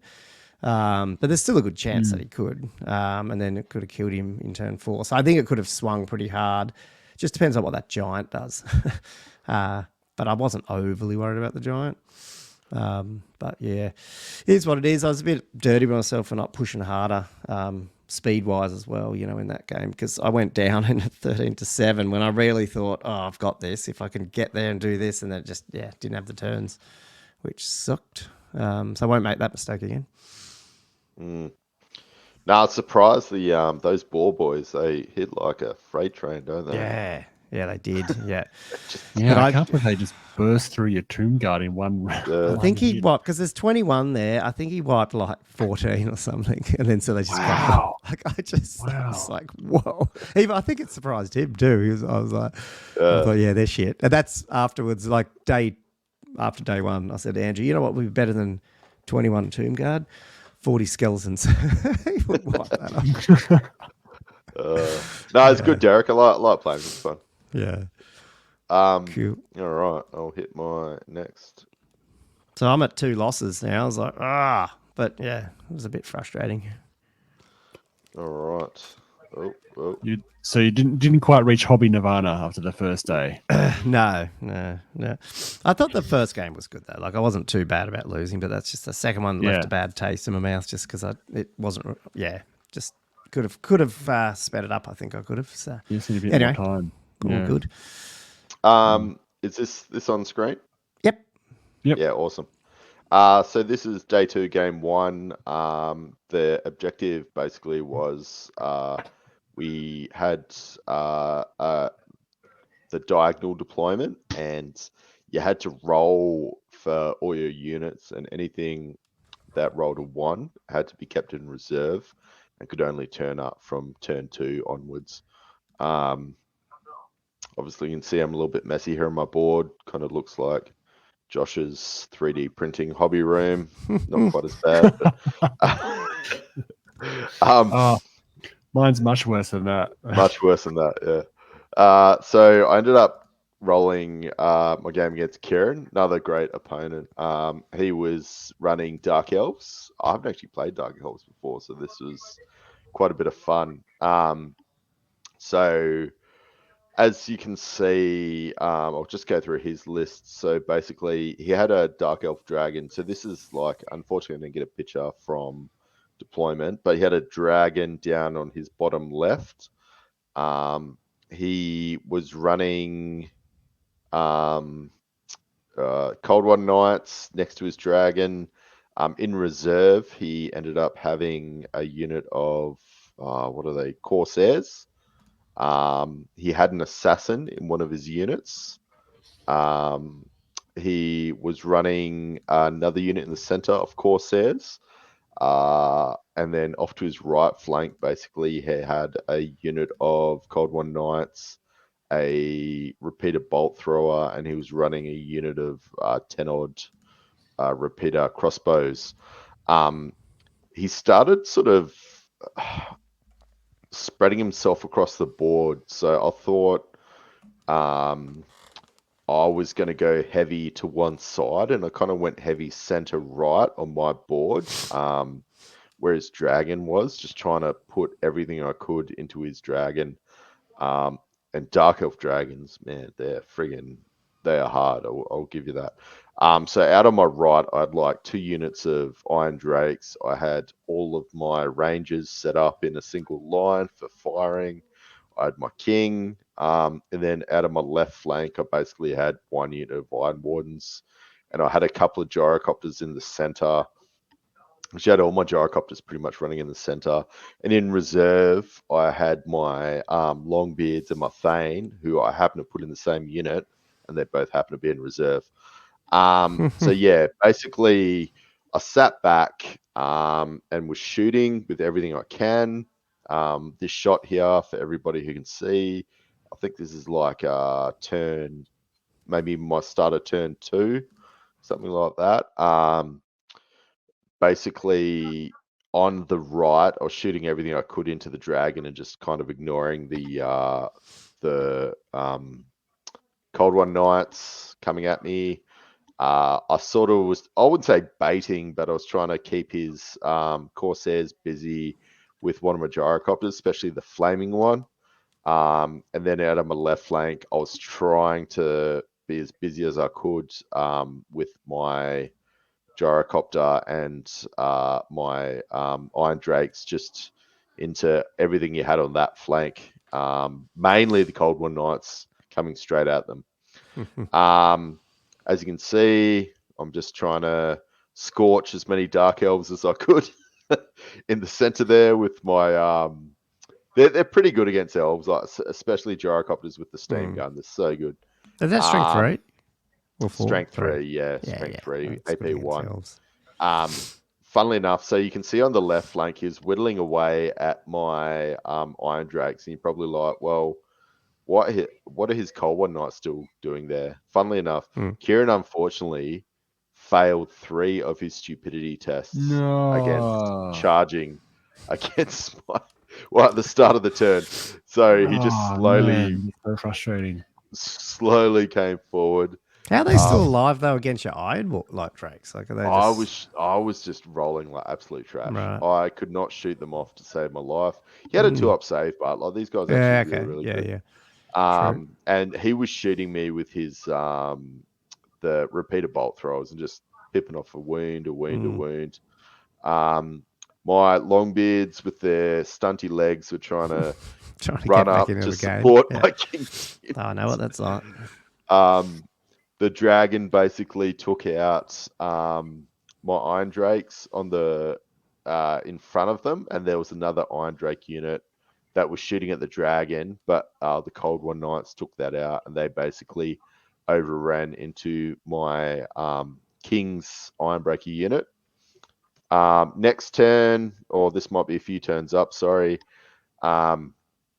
Basically, what's happened is you can see the Cold One Knights are still there, failing their stupidity test. Oh my god. That's unlucky. The Corsairs in the center with my gyrocopter were just having a bit of this dance around. He was trying to move and throw. Sorry, he had a sorcerer in this central unit, and he was throwing off magic missiles and whatnot, just trying to get rid of his bloody gyrocopter. It was down to 2 wounds, as you can see here, and it had the bolt thrower shooting at it as well.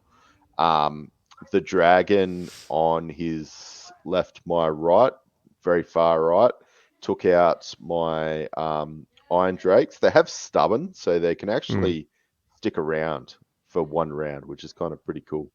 So they stuck around. He charged after he finally got rid of them into my Rangers. They did a stand and shoot, did absolutely nothing. I think took 2 wounds off him by this point, off the dragon. And they fell back in good order, and I've sort of moved them back into the position they are now. And they were in one big line, and I think I did like the 13 odd attacks at him, or he would have taken some off, but I did all my great weapon attacks and just could not get wounds through. These guys they're just so hard. My King unit with the Iron Breakers managed to break his what are they? The Cold One Knights. They've finally done a runner, and he came on the board with on his left side with his Corsair unit just coming down his left flank. So this is towards the end. He ended up charging in, he did, or he came forward and I charged in, one of the two, with his Corsair unit and his dragon into my the Iron Breakers and the King's unit. and then his assassin popped out basically of that Corsair's unit. And then in the center, you can see I'm pretty much down to one Iron Drake on the left side, and he's still stupid. Oh my god. Yep. And then I had they're just sitting there, and then he's just pipping away bloody crossbow shots at me. But they've done their job. They did well. These guys I love Iron Drake. I love them so good. much. And my Longbeards, you can see they're still slowly moving forward. And now you've got a unit of Corsairs coming at them. Greatly reduced from flaming from my bloody gyrocopter in the center. So, yeah, this is kind of the end. So he took 4 wounds off my lord. My king. Ended up dying. I actually think I might have fled here. So I think I fled with my lord and my rune priest, and he ran me down. Funnily, sorry. I'm actually missing a picture there. So what ended up happening in the center, I'll come back and take this off, was the end of my game. He got his hag unit and his dragon into my Longbeards. And that was the end of the game. Basically broke me. I ran, and he couldn't catch me, thank God, with either unit. So he took my Longbeards down to a man, and yeah, I got away with maybe it was I had 1 left, something like that. I had like my BSB, 1 gyrocopter, and anyway, it ended up being might have been a 16-4 or a 15-5, something around that. But yeah, Kieran, yeah, definitely beat me, and that dragon, that was something else. Yeah, great game, great opponent, loved it. How'd you go, Gommo? Game 1, day 2. Yeah, well, you and me got matched up because we were virtually on the same points after day 1. Yes, yeah, we were. But Ben moved it. Yeah, I was playing a guy called Rick, who's still getting into it, I guess. Like, he's played a lot of older editions, mainly 6th. A lot of chaos. Yeah, I think he was a CanCon as well, wasn't he? Yeah, he was. Yeah. This is his wife's dwarf army, actually. Yeah, and so this is the diagonal one. The annoying thing with this for me was I rolled 5 ones to start, like the, you know how you go through every unit? You got to put them in reserve. Yeah. And I rolled 5 ones, which meant it was my Tomb Guard, my Herald. You rolled 5 ones? 5 ones in a row. 5 ones in a row. Yeah. And so, sorry, yes. Go on. Yeah. So my Necrosphinx, my Tomb Guard unit, my Herald, and I think 2 other bits of chaff were, my little skirmisher unit and 1 chariot. 1 unit of skirmishing horse archers were off the board. Oh my God. I mean, it wasn't too bad given the Necrosphinx I would have really liked to have straight away. The problem isn't so much that they're off the board. The problem is because of the way the diagonal is, they're so far off the board, they're going to take forever to get there, like the Tomb Guard to get back. And I thought I might need him against the dwarves. After last game, I was like, I probably want to get them in especially against combat. that long edge. Yeah. Yeah. He deployed really well there, actually, Rick. He's gone really well. Yeah, so he put... he went right hard on his side on had his little cannon and thunderers and stuff. I ended up having to keep some of my guys not back, but I didn't want to. I didn't really put them back. I put the caskets up far enough that the 18-inch bubble with my big bases would easily, even if you didn't move, I'd probably still be in range of them for most of them. But I had deployed my Hierophant by himself right back near the back of it was 12 inches from the board edge. Yep. So that way when they came on, and I took the reserve move spell so I could, bring them up. And I deliberately, I don't know if you sort of rolled for spells before I knew they were off. I can't remember which way I did it, but so I was using reserve. The Hierophant was used for the first 2 turns, mostly trying to reserve spell this thing to move some of these other guys up, which they slowly did. The Necrosphinx made it back in. But yeah, I mean, look, the end of the day, what I did was the Slayers were way out to my right, so I was just going to like annoy them and just shoot at them with magic missiles. My Herald, once he came on, was fireballing them, and then I had 2 units of horse archers and another chariot just shooting at them. So I whittled them down. And then my dragon just went turn 1 charge into the Thunderers, and there's a Scorpion there too. You can't see him, but he went in as well. I just wanted to break the Thunderers, but the annoying thing was I thought I'd hit them, wipe them out, and just be able to sort of like overrun, or like I wasn't going to overrun. I was just going to like turn, and then he wouldn't be able to charge me in his turn, or I'd be able to go into one of the big blocks of Longbeards. But the Thunderers lasted. I think he had a champ. So he's one of those players that it's probably good in this game. He put like full command and everything, and so he was able to like cool. Like I'm not even used to that, so I like go into those Thunderers thinking I'm just going to wipe this guy out, and then he challenged my dragon out. He challenged you out. He's got standard in there. And I don't think I did a lot of my stomps with the Scorpion either. So like they ended up just giving ground. Like he rolled well as well, and they just kept ground. So it took me another turn to wipe them out. It's like but sometimes it's useful to put command in everything. Exactly. Yeah, it worked out well. Basically the crux of the game came down to a bunch of combat. So by the time, I still did get through those Thunderers, turned and hit those Longbeards. And then my Hierophant eventually took out another unit and then went through.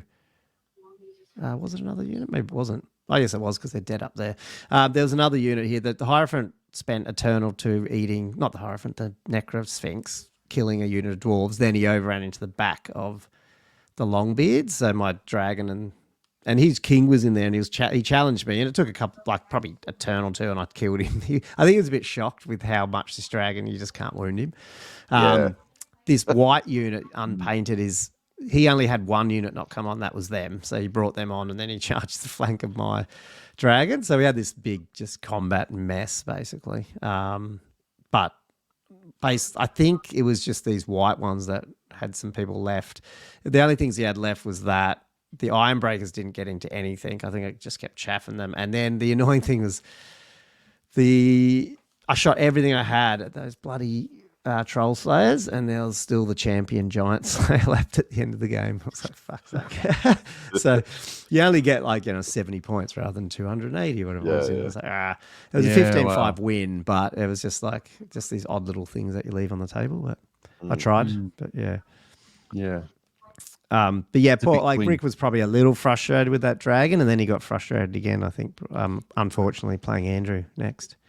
Oh, it's a bit of a steep learning curve. Like he's gone from 6, and it's a completely different kettle of fish. I think. Like if you went from 6 to Old World, you'd just be like, "What the hell?" Sort of. Yeah, thing. it's very different. Yeah.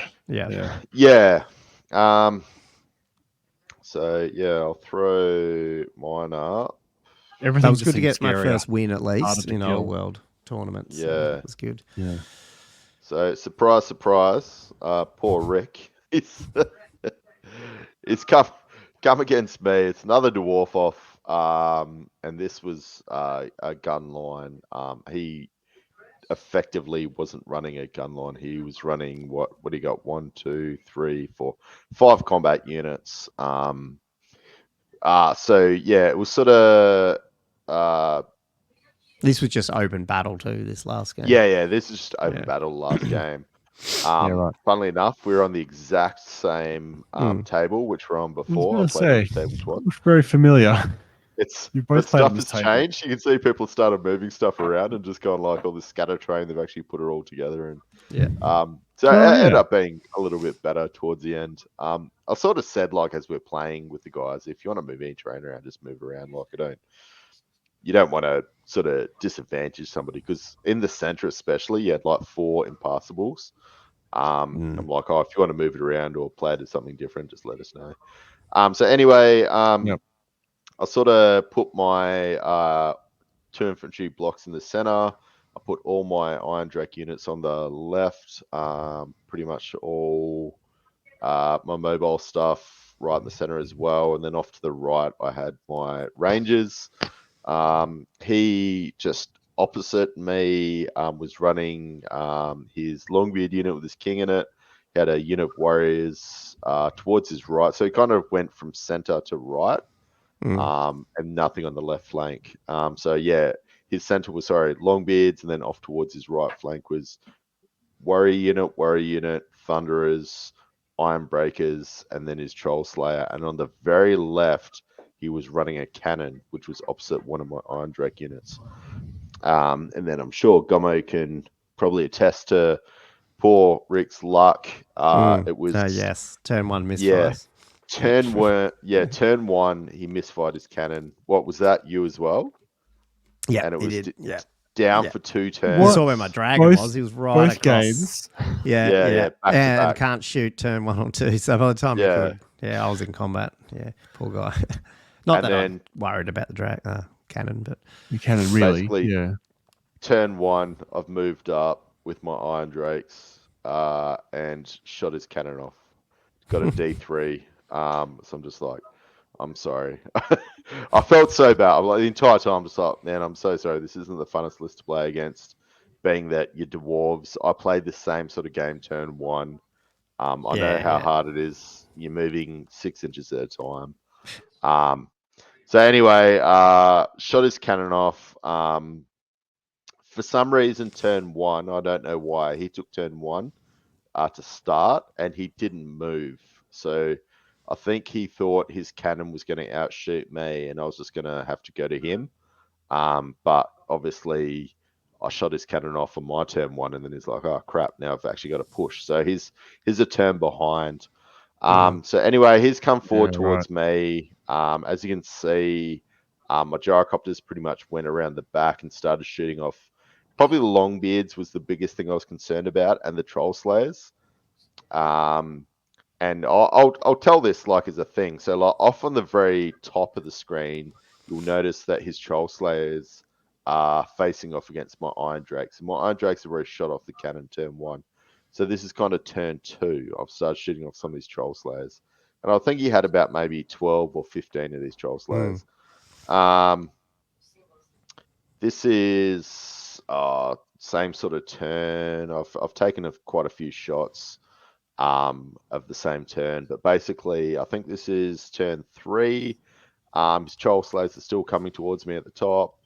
He's down to maybe 7. His Iron Breakers are coming at me. I was shooting the Iron Breakers as much as I could with 2 Iron Drake units, and I was slowly getting them down and taking out his Longbeards with my Gyrocopters and my Rangers. Rangers are fantastic. I absolutely love them. So I finally ended up getting into combat in the center. So basically I whittled them down enough, and I just started moving my combat blocks up because I was pretty happy with where they were. So my Longbeard unit with my Thane went into his Longbeard unit with his King. And my King unit with my Iron Breakers went into one of his warrior blocks.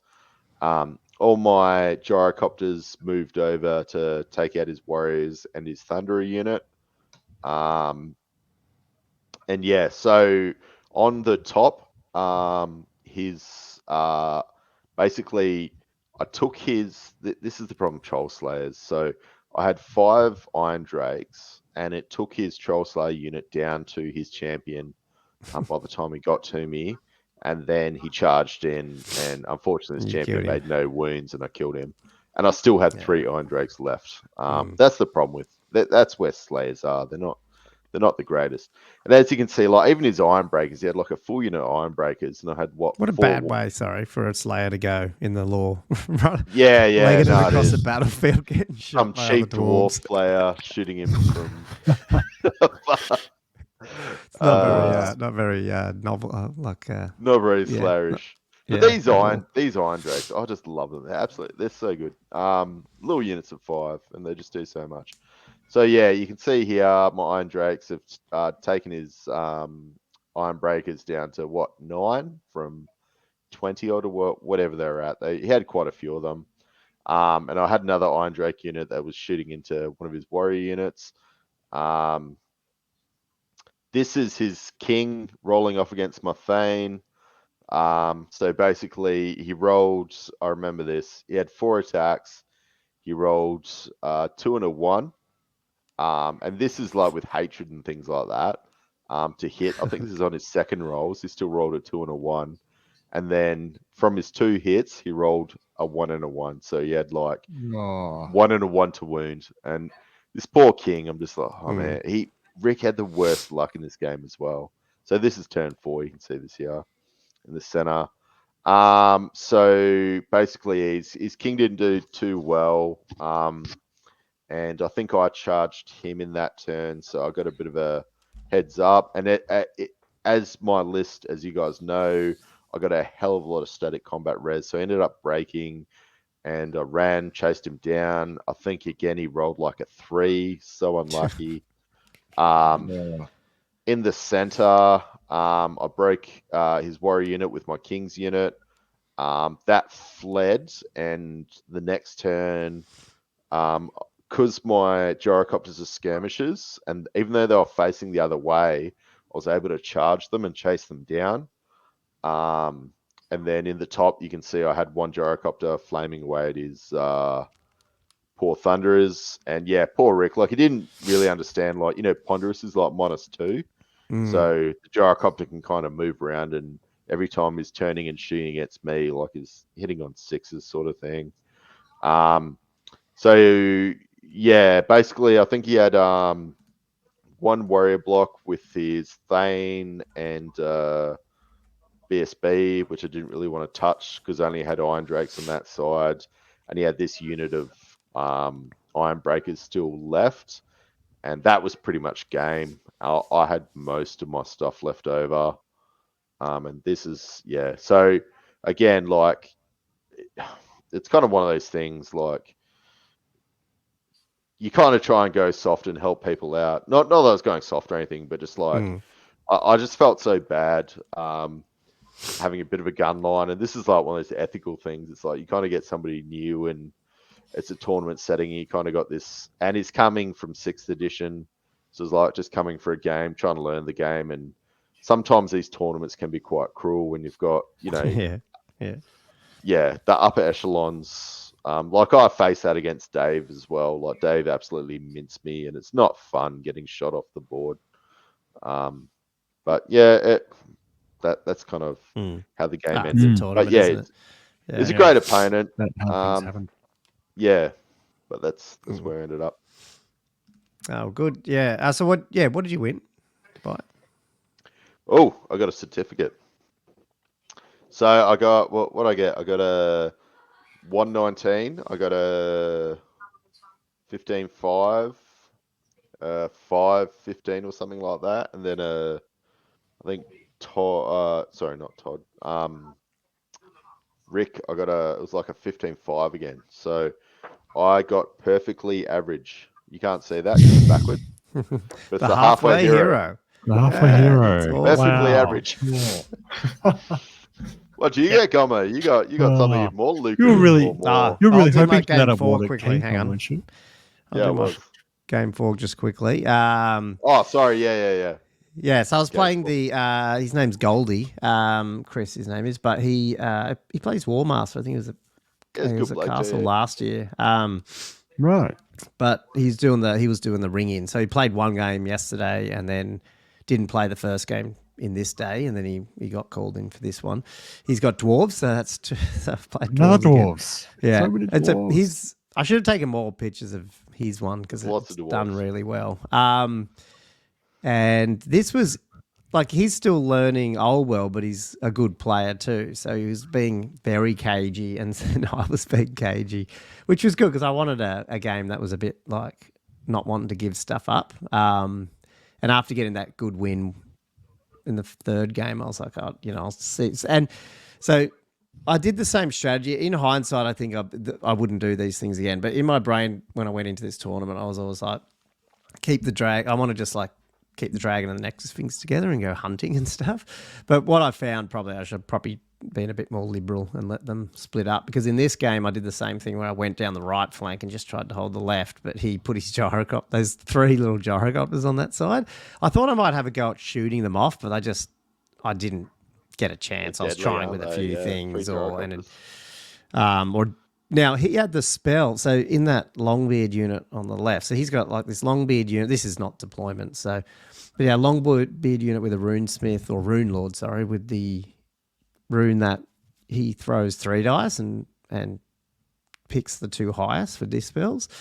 And then he had like a pretty big unit of like 13 or 14 rangers in the forest in the middle. He had this unit of 3 gyrocopters, a single gyro bomber, a big scary unit of hammerers with his lord with like D6 wound thing and all that stuff. So I was staying away from that. And then he had a unit of slayers, but in there he had a demon slayer as well with runes. And then he just had like 2 sets of 5 Iron Drakes, 2 sets of, I think, a 6 and an 8 Thunder, one of the Thunderers. So that's where I went. So basically I went in with the Dragon and the next things on the missile troops to take them out. And it took a couple of turns, and then I'd hit one, kill it, and overrun it, and ran it off the table, so that I wasn't getting shot. But what that meant is I didn't have a lot on the left flank. That I was just shooting stuff with magic missiles, and those guys just came down, took my chaff out, and then I think what happened was, because I did actually hit them, I can't remember if this was now or not, but at one point though I did get I was using the Light of Protection for a bit, but then I finally decided on this game I was like, I'm going to use Light of Death more. So I was you can see the Rangers in this game, that I blew them off by throwing the leadership debuff and then him with a Light of Death and just like wiped half the unit. And then I tried to do that. He was trying to stop it effectively. Most of the time he did, but then I finally did get it off on the gyros. But he still had 2 wounds on 1, which then charged. You can see that little level 1 mortuary priest down the bottom. Yeah. He charged that with that 1 gyro and then ran off the board, so that I couldn't get him for another turn after that as well. So, and then he took.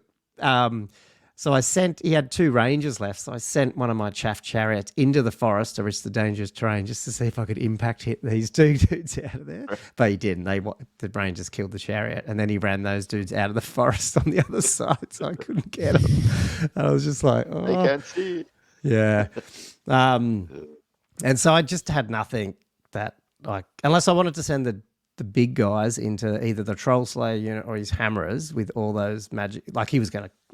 By the way, my what's it called? Fucking Necrosphinx is on 1 wound after like going into 2 missile troops shooting at him.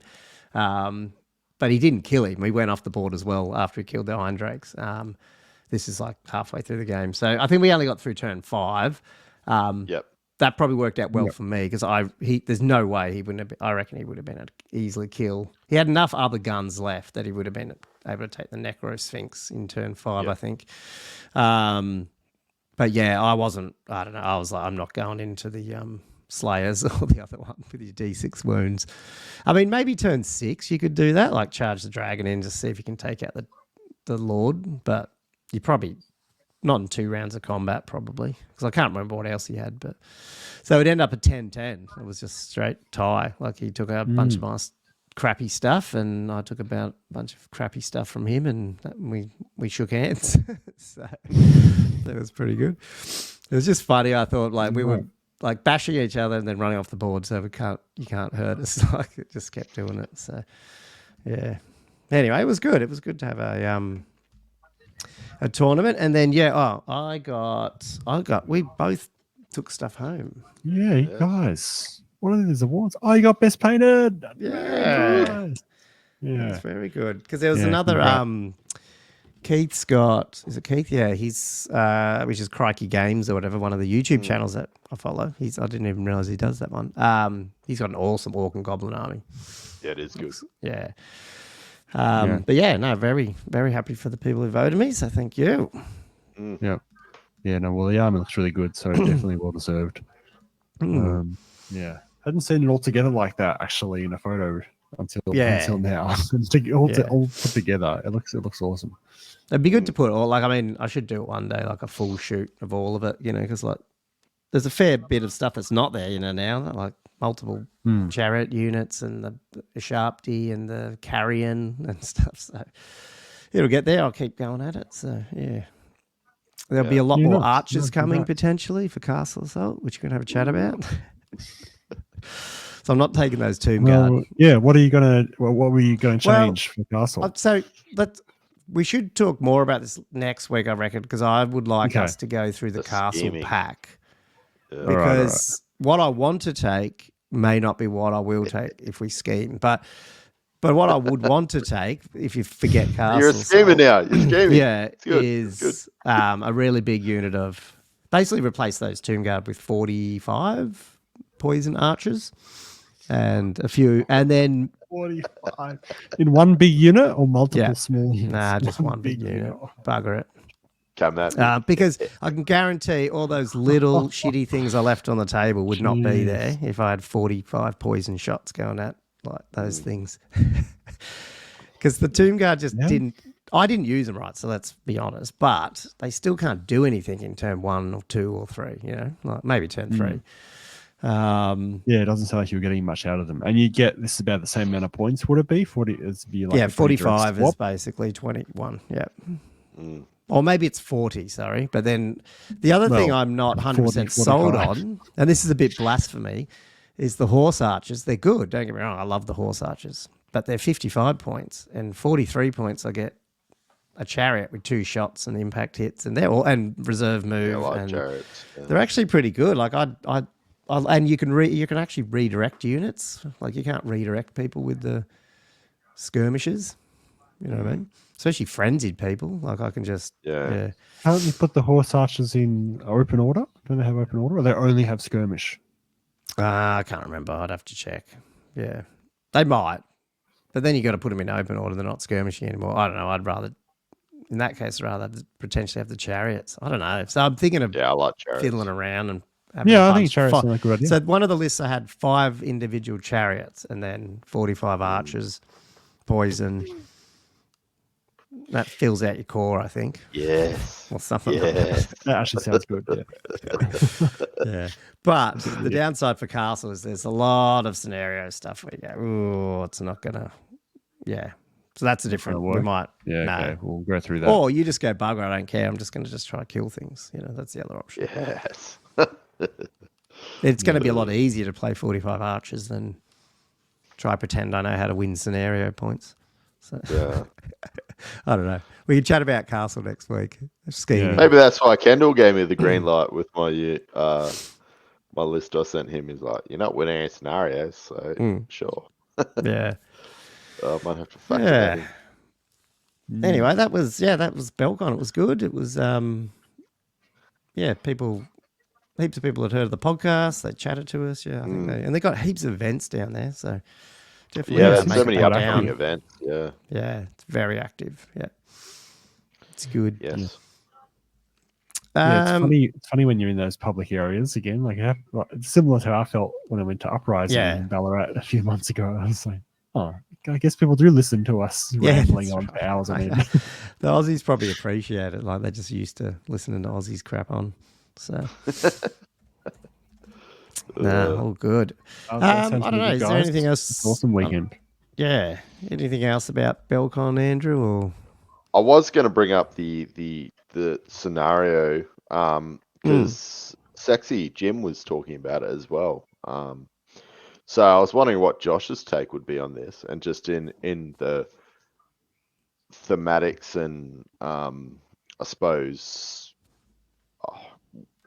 What do you expect from a tournament? But basically, Dave with Jim, the dwarf player with the gunline, took Jim out as well. And Jim made a comment, which was what I said to Gommo. Basically, how would that have gone if I just stayed back in my... So he's running his little gunline just sitting there.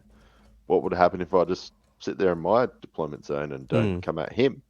Like, what's the ethics around, I suppose, Warhammer in that sort of matchup? Because I said the same thing to Gommo. I was like, well, I could have just stayed back and castled up in my corner and just said, well, send your gyrocopters to me. And I'm pretty sure I could have taken his gyrocopters out, and then I would have been out of the range of his gun line. So it's like, whoa. And there's no way his gun line could have come at me. As in, like, he only had 2 units of warriors. So it's kind of that ethical thing. If you are facing a gun line as such, what's that the can't ethics move around very just... fast either. Exactly. It's not a mobile gun. It's not wood elves. Yeah. Well, you can't move fast either. They can't march. Like, you're not going to send your artillery across the board. Like, he's got 2 cannons that can shoot over, but I don't care about 2 cannons. The organ guns doing all the damage. So it's the organ guns. What's the ethical dilemma in just sitting back and just saying, well, you come to me? Is there an ethical dilemma in that? Well, I don't see a problem with it. I guess that's the thing. That's what we're chatting about. It's like, you go to play a game, but you're playing a tournament. Just deny each other. I was talking about a different thing with Ben, the guy I played with Chaos afterwards, because I think we were looking at the other guy's Tomb King who came second, his army, and he's the one with heaps of the archers as well. And I was just talking about, I was like, yeah, but do you want to do that? Should I? Because I was saying, should I bring that? But then you're sitting back and shooting all this stuff. He's like, it's a tournament, you got to do it. I was like, I need to start thinking like that more, Yeah. And that's the same thing, Andrew. Maybe that's the thing. You go, well, I'm not going to walk into that if I'm going to get die, so I'll just sit here. You're only movement and take a 10-10. March 6. You can only walk so fast into this hail of bullets. As we can see, I got absolutely minced. And I mean, Jim moves faster than I do. And Jim got minced too. I think in that situation, when you're bringing a gun line, you have to... It's not the funnest to play with anyway. And I think you have to take it on board that sometimes people are just going to refuse to engage with it. Yeah, and they'll just set up the other side of the board and just be like, yeah, we'll just shake hands 10-10. Do you just want to play a casual game now? Kind of thing. Yeah. For the next 2.5 hours. Yeah. I think in a competitive environment, I don't think you're really just sort of like, I remember back in CanCon, because you had Andrew had a similar a different thing, right? Like and in that one, I agree with him in that one as well. Like, it was a similar thing where you chose not to engage, and I think you had every right not to. Like, yeah. There was a secondary objective which I took, and to me, in CanCon, that was in CanCon, it was the cart, and I took the cart. So to me, I'm like, well, you had the advantage. That's even more. Yeah. Well, it's more in your favor. Yeah. Well, exactly. I was thinking like, well, for me, there's like the primary objective is killing each other, but like there's a, to me the objective was the cart. I took the cart, and I'm like, well, I'm not going to run into your corner castle. So yeah. Because castling in the corner and playing a game doesn't really interact with the board very much. It's very defensive way of playing the game, where you force the other person to take the initiative. If both of you refuse to take the initiative, then the game doesn't work. And it wouldn't have been like that with Dave's, because he's got those 2 units of gyros. Would have been, you guys would have had some game even if you had sat back. He would have sent the gyros at me for sure. I did have the advantage with 24-inch shooting, but because the organ guns, are they 18 inches? 30. Or are they 24s? The organ guns are 30. The organ guns are 30, but they would be able to shoot you. The cannons would have shot me possibly. If I was in the arc, but definitely his 2 units of 3 gyrocopters could have come down. But they had I had clatter guns, and he had the brimstones. So brimstones are an 18-inch range. Right. A little bit better, but I think if we came down to a shooting off, just his gyros versus my gyros and my iron drakes. Yeah, you get your iron drakes as well. Would have been very close on who would have won that. And by the time that was won, he's still got to take out the rest of my army, which I don't think he would be able to at all. Yeah. So, plus I had those ranges, which I could have, if more shooting, if I wanted to deploy them back in a corner. Yeah. But this is the dilemma you've got. I mean, Yeah, essentially you played into his hands by trying to come to him, and letting him hail you with shots and then charge you when you're whittled down. Like that's how his army's set up. And if you can avoid falling into that trap, using your own shooting and playing more cagely, I think that's fine. I find that's an ethical dilemma, but because if I sat back, I think I would have been that guy at that tournament that just sat back and just did not engage. So it's like, well, I don't know. I just find there's something in there. Because clearly Jim thought the exact same thing. He's like, it would have been better just sitting back and just taking my 10, but I didn't. He sort of ran forward. Well, I think the problem isn't with that. I think the ethical side of things is that you're facing an army that arguably has so much shooting that you don't want to engage with it, if you know what I mean. Yeah. Like it's not a balanced army to start with, and that's the problem. If you didn't have so much shooting, you had more combat. Well, not him specifically, but armies like that, if they're better balanced and they've got more combat, and you're not going to get completely destroyed trying to get to the few units of combat they do have, you're actually going to have a fun game. So the problem really is just the structure of the army, that it is a gun line, and most of the time really gun line, like too much of a gun line should really be avoided, really, and I think that's the underlying problem of why you've got that dilemma in the first place. I mean, I get what you're saying. You want to actually try to enjoy your games and have fun while you're there, but it's not really your fault if you're facing an army that is just going to completely destroy you if you try to move too close to them. Yeah, well, that's what I wonder the people watching. Well, what's the expectations on, engaging in armies that you're going to possibly beat you, and you might be able to not engage and save points? Because to me, you're not even engaging at all, really. You're just kind of sitting back. But I mean, you're just going to get mauled. So it's like, well, what's the best it probably option? just feels worse against a gun line too, because like in that last game that I did, we were both doing that, but more with our combat units. So we're taking little bits where we could, but we didn't. None of us were going to go full. It's not as bad because you're playing over the whole board. Yeah, it's different. It's not interactive. When you're being taken out by shooting, you can't really do that much about it. Whereas if you're losing the game on combat and maneuvering, well, that's the essence of Warhammer. That's the game. That's the game. If you're going to lose, you want to lose in that aspect, because that's more about maneuvering and skill and seeing opportunities and that type of thing. And it's all that. Yeah, like it's a completely different feeling. Yeah, no, totally. But I was running a semi-gun line too, so I can't be too sort of like, there's plenty of, I played two guys that had to come to me, and I was shooting them the whole time. So it's like, yeah. I mean, I'd say there's different levels of gun line though. That's the thing. Like you don't want to go too far extreme that way. But yeah, I get what you mean. I try and be innocent. anti-dragon gun line, but unfortunately the anti-dragon component didn't work. Bloody dragons. Yeah.